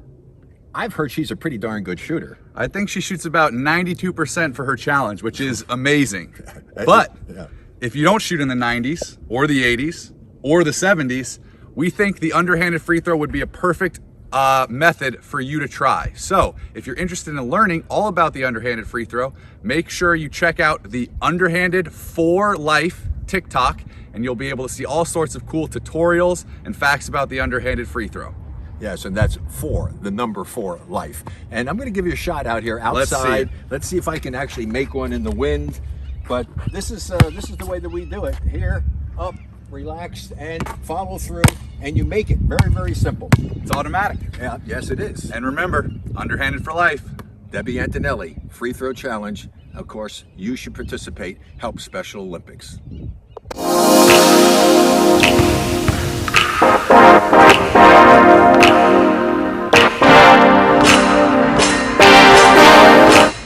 Debbie A, hello from Orlando, Florida. I'm in the gym of the Lake Highland Highlanders, a great basketball program here in Central Florida, surrounded by the most elite coaches in Central Florida. I'm going to have them introduce themselves real quick. All right, this is your boy, Dr. Coach Urban L. Hudson, a.k.a. Dr. Coach O-Hoops, baby, and I am the president and director of Orlando Hoops, and also the head basketball coach at Trinity Prep High School. Hello, I'm Al Honor, Lake Highland Prep Girls Basketball, and also the director of Central Florida Elite Girls Travel Club.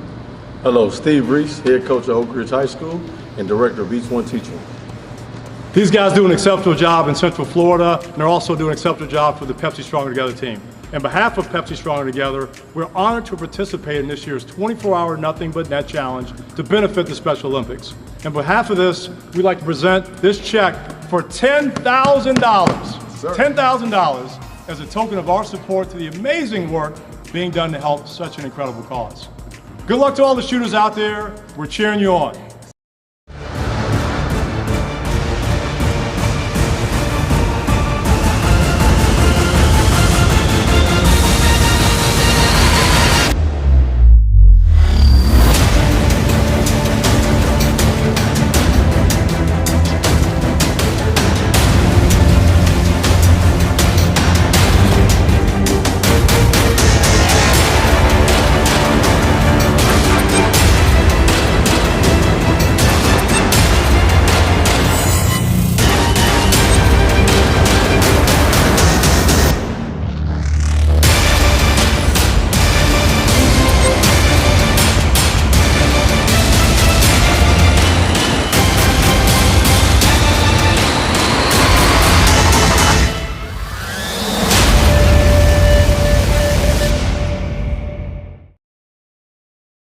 $156,000 for Special Olympics.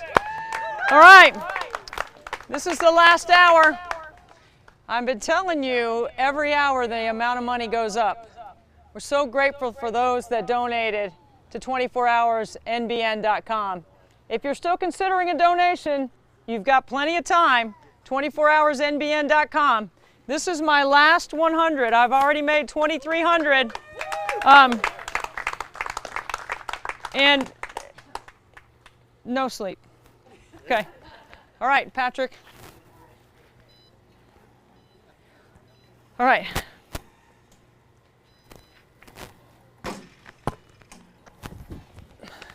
One. 2.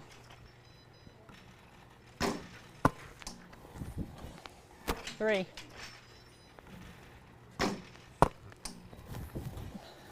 4.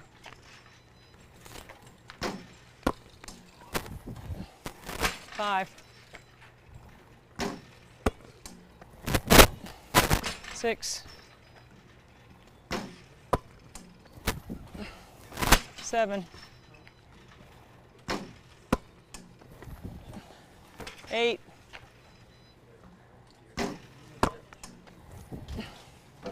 8.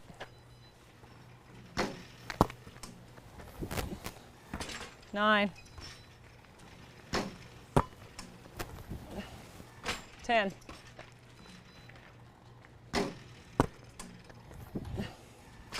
11.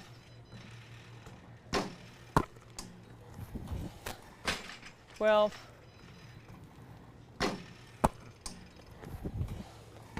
13.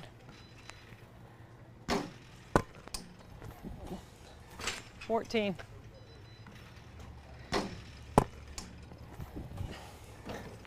15. 16. 17.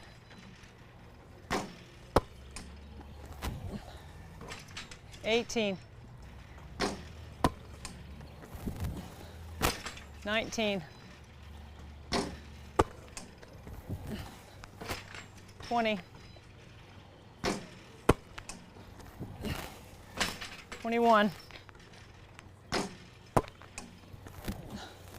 22.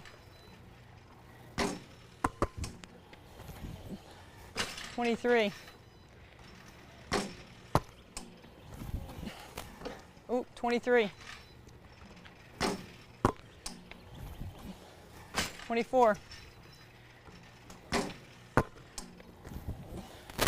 25. 26. 27.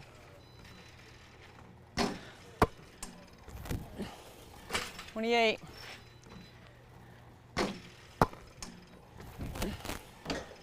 29. 30. 31.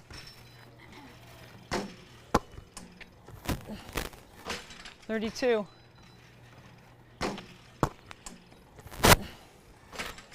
33.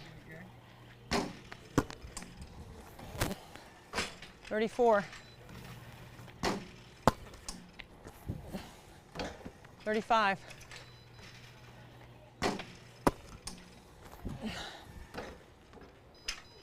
36. 37. 38. 39. 40.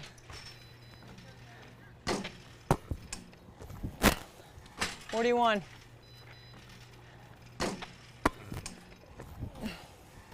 42.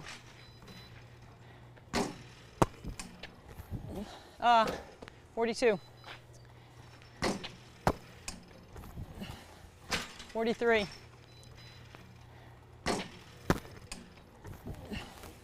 44.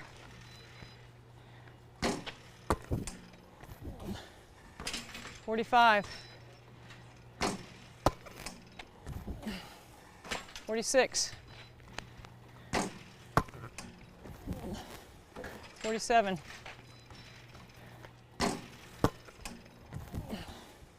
48.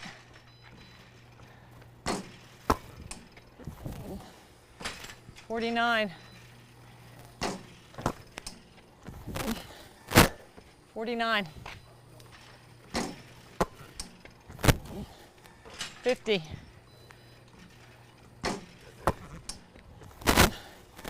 51. 52. 53. 54.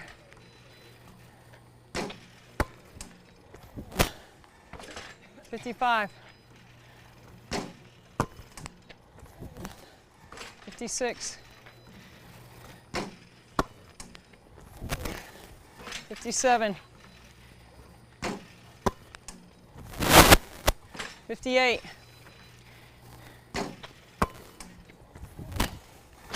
59. 60.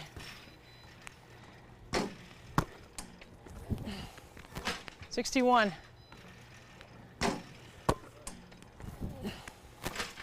62.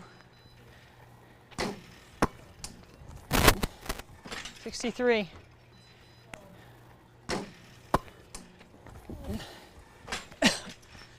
64. 65. 66.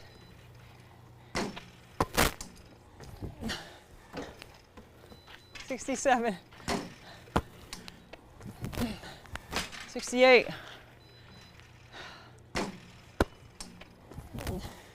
69. 70. 71.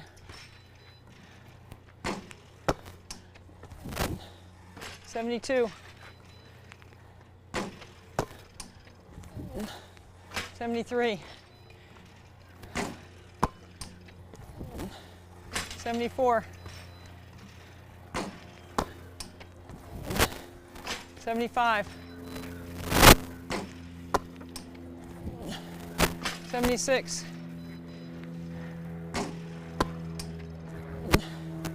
77.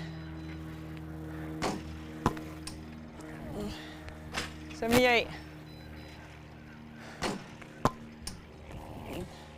79. 80.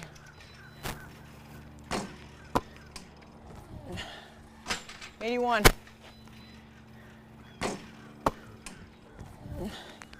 82.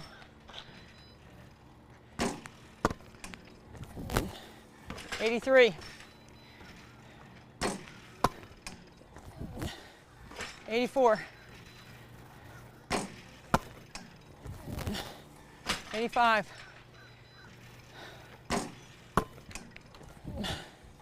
86.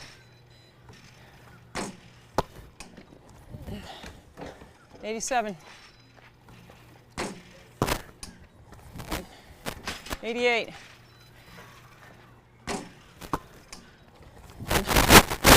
89. Thank you. 90. 91. 92. 93.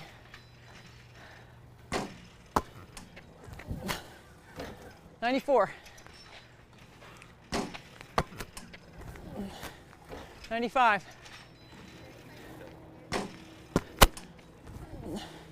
96. 97. 98. 99.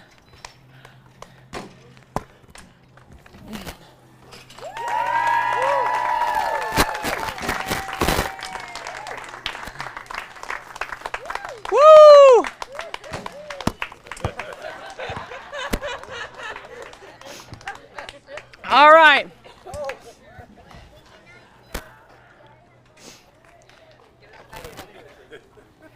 Wow. Thank you, Marcella. Okay. Oh. Wow. What a 24 hours, right? Absolutely incredible. The amount of money that has come in, every hour the amount goes up, and it makes such a difference for these athletes that love to train and compete. We had a Special Olympic athlete in the driveway yesterday, and I asked her what she loved about Special Olympics. Pretty simple. I like to play, and I like to have fun with my friends. Everyone should be able to do that. It's that simple. If you give a penny for every free throw, it's $24. 24hoursnbn.com. Okay, we're going into the closing ceremonies of our 24 hours. Frankie, you get to make the ceremonial last shot. Pressure's on.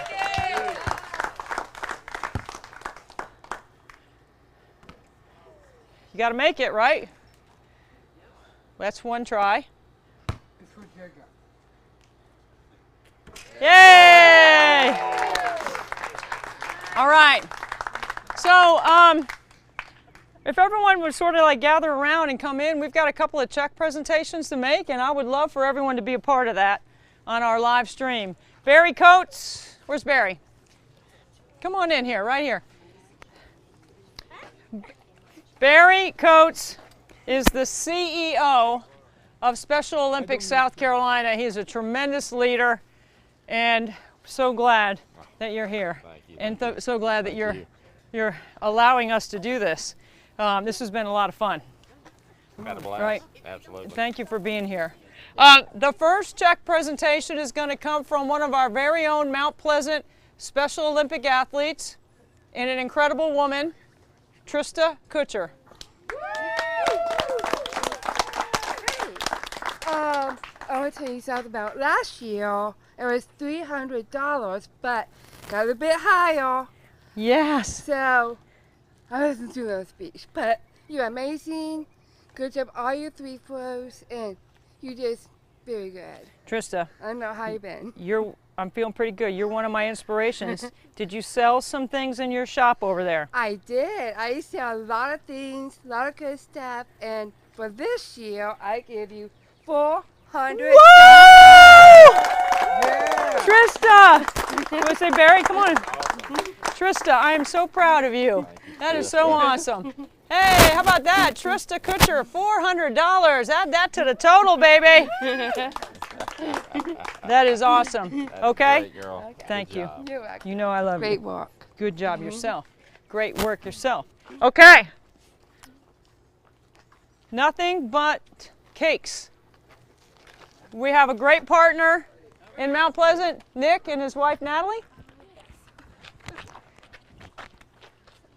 Go ahead. I think we did. We love partnering and getting to meet Debbie and getting more involved in the community. So thank you for everything that you do. Definitely hits close to home for us and our family, and we know you kind of understand. So thank you for getting the word out and helping other people and other families empathize with everything and the great work that you guys all do for Special Olympics. So I think we did $1 a shot. I'm not great at math, so I might be off. It might be a couple dollars off here or there. Never been a great math guy. But thank you very much. Thank you from Nick and Natalie. to you guys. Thank you. That's another $2,537 for Special Olympics. Natalie, thank you. I'm all sweaty, so I apologize.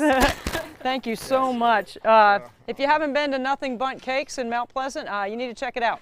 Our boys, Nick has brought some cakes, some buntinis and lots of different things. They're hidden in all kinds of places in my house. Because they're that good and they're that selfish. Thank you. Thank you. Great job. Thanks so much, Nick. Okay, we have one more presentation from the Migliori family. Yes? That's our book deal. That's right. Don Migliori, Joanne, Marcella, and Jill. Don, tell us about your family. So we are from Rhode Island. In fact, we are related to Stephanie in Rhode Island. We're proud of their effort out there. That was fantastic. Yes. And Jill Marie, my sister, after our parents died, moved down here to South Carolina with us. And from day one, Debbie, you and your family, Frank and the boys took her in. Frankie's been a dear friend. And Frankie's actually worked at our pizza shop with us. So we've got all the best of the Antonellis, and we're really proud to know you, but we're really, really blessed to have you in our lives. Jill Marie started her pizza shop about 4 years ago. It's grown tremendously in size. Every Monday night, a percentage of our proceeds go to Nothing But Net, so we do this all year long. And so Jill Marie would like to proudly present to you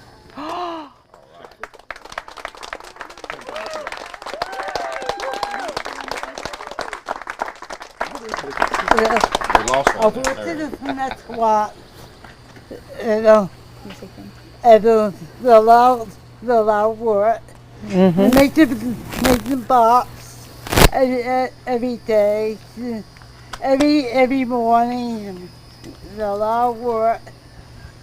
And the Joanne, Donnie is my brother. Every day. Debbie to the house today. Thank you so much. It's a lot of work. Jill, you know how much I love you. You guys are. Jill, I am so grateful that you work so hard in a restaurant to make that restaurant a special place for all of us to go and eat. We love going to your pizza place and eating pizza. And you do such a great job, and we are so grateful, you guys. Well, thank you so much for being such a cheerleader to Jill Marie, because from the moment she moved here, she felt like she had a second home, and you helped that because she has so many friends back in her hometown, but this is her new hometown, and most of it, and it all started with you. So Debbie was Jill's first friend, and I remember the day that Debbie talked about this idea. So you wanted to make this happen, and make it happen, you did. Well, we're so thankful that you also brought the different communities together. We're going to start putting Trista's stuff in our restaurant to sell there. She's the What, Trista? You're going to be retail. You're retail.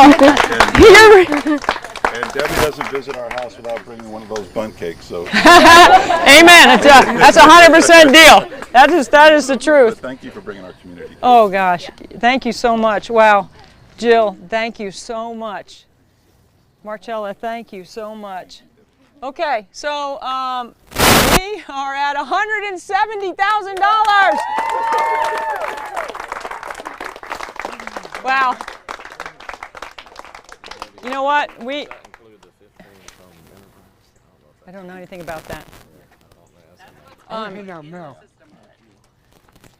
I am so proud of every single person that took the time to donate to this cause.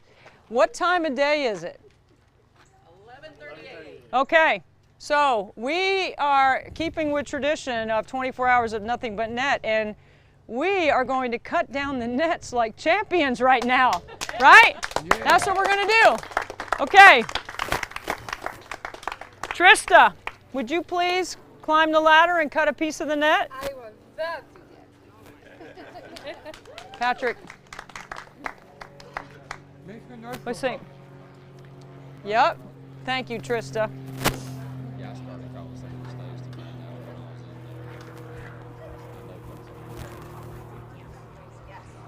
I just don't know what's in there. I knew there was some.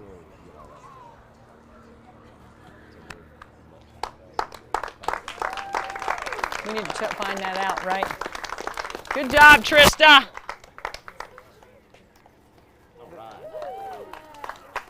Nick, would you please cut a piece of the net?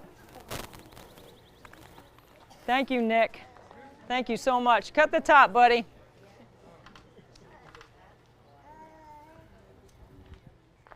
Is Mel here?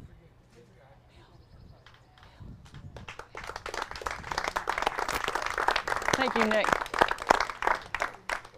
Don, Joanne, Marcella, Jill, would you please cut a piece of the net? Jill?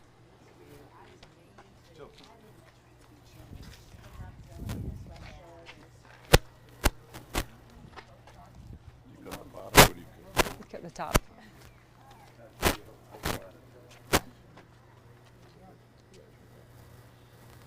Cut a piece for yourself, Don. You know?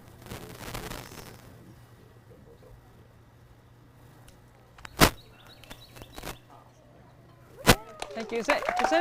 Hey, can somebody take pictures of this? We're gonna need some pictures of cutting down the net. Who can do that? Who can take pictures of people cutting down the net for me? I'm filming it and I can take snapshots. Okay, thank you. Barry Coates, the CEO of Special Olympics.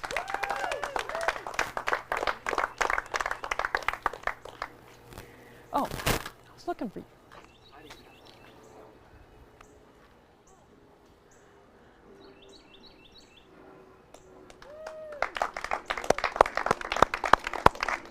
Mel O'Keefe, our trainer.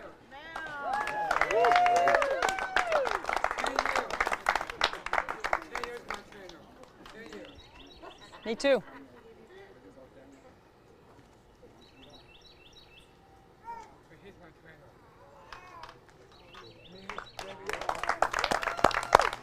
Thank you, Mel. Katie Spears, who will be going to Orlando as a power lifter. Katie.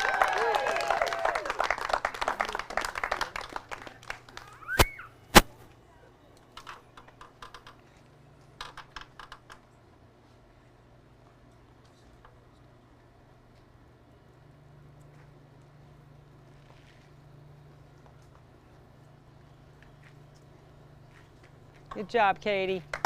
Great job. Patrick.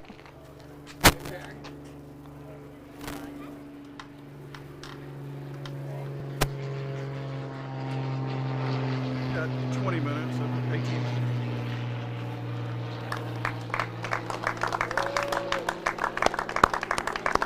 As a part of Team Antonelli, Joey.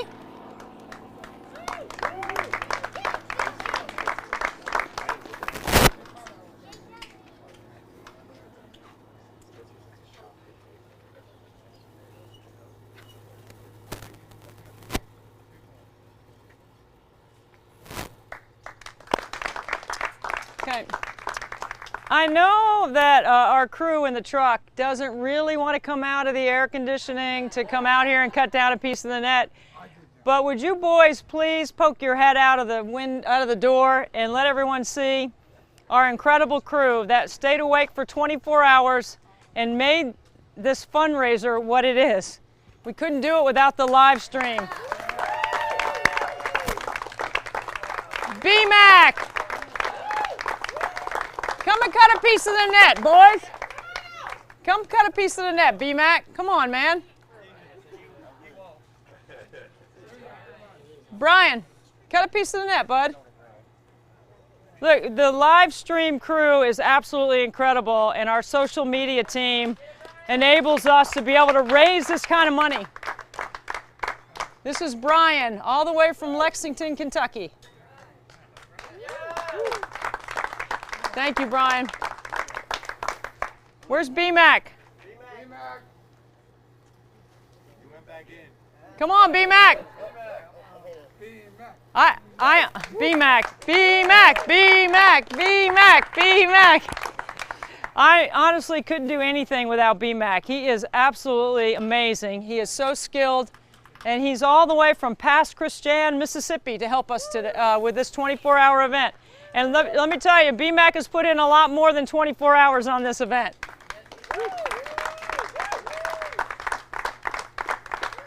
Is William coming out?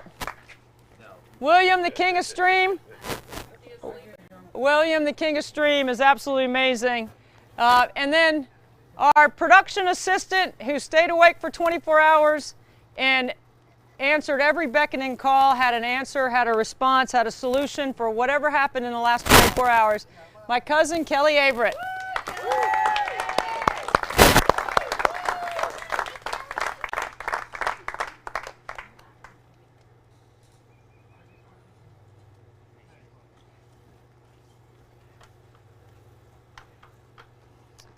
One of the things about this 24 hours of nothing but net in the driveway is we stay in compliance with the Mount Pleasant noise ordinance, which means we turn the dish off so that we don't interrupt our neighbor's beauty rest. Okay? Frank passes the basketball to me from midnight to 8 a.m. and that's not easy. Frank, come on and cut a piece of the net.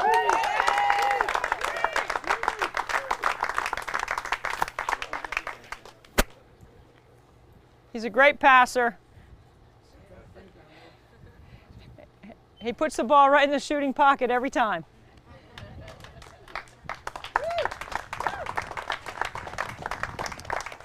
Who's left? Me and you? No, I don't think anyone else is. Say it. That's it. We're done. We're done. Pack it up. Debbie and Frankie. Yep, Frankie and I always get to cut the last pieces, right, bud?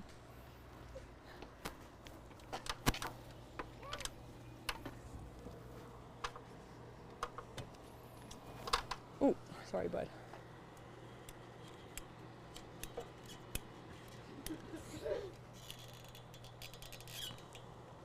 Here, go a little, yeah, here, open it up a little wider. You had it backwards, that's why. Okay? Like this. Here. There you go. Now cut this piece right here. There you go. Got it? Here. Here. Good job. I got it. Good job. Ready? Got it? Hold on to it for me.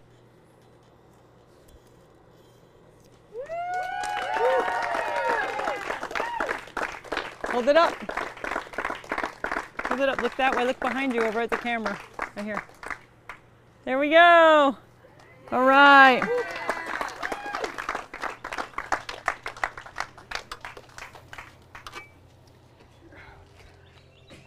Got it?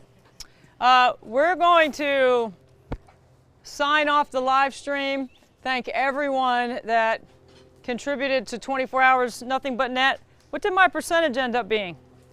I think 94.5, like you predicted. Yep. For real? 94.5 was my free throw shooting percentage for 24 hours, so I'm pretty excited about that. I think I won some money. We won some money for Special Olympics. Some people were betting for me, not against me. So we're going to sign off the live stream. I want to thank everyone again. If you donated, you are eligible to win one of these Dr. Dishes that I shot with. The Dr. Dish family has been incredible partners. Every year they have donated a Dr. Dish to someone who donates to this cause. And if you were here with us earlier, Amy Westerman was also a person who gave away a prize for us for anyone that donates. So we're so grateful for them. And then you can't cut down the nets without a Werner ladder.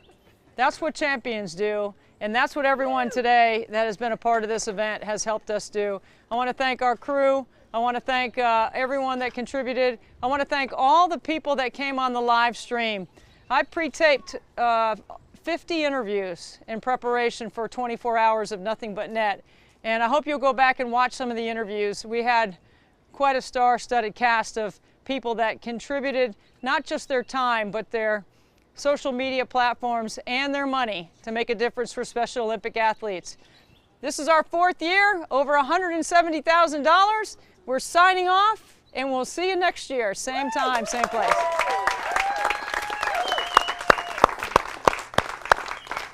Okay.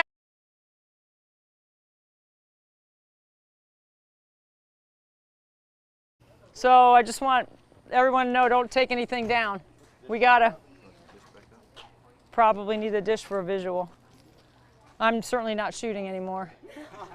My beer has been delayed until. How come you look so tired? Do I?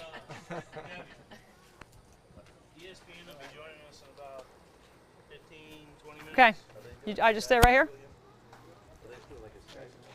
Yeah, we're doing a live feed to them. So can we take that line stuff out there, or do you want to leave it? I'd leave the torch up. Go, Sam, hang out. Love you. Tell We your got mom. a donation coming. Tell your mom. Oh, and me and you take 15 minutes. I just gotta get Cooper's lunch ready. I think she woke up feeling better this morning. So. She feel. But, love you, Dad, too. Give me that one. Did we lower the basket? Yes, we did. So kids didn't have to reach up. Patrick, basket back up high.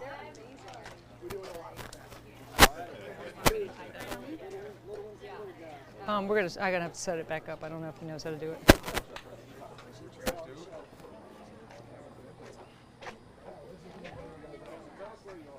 You can put. You got to put the legs up first.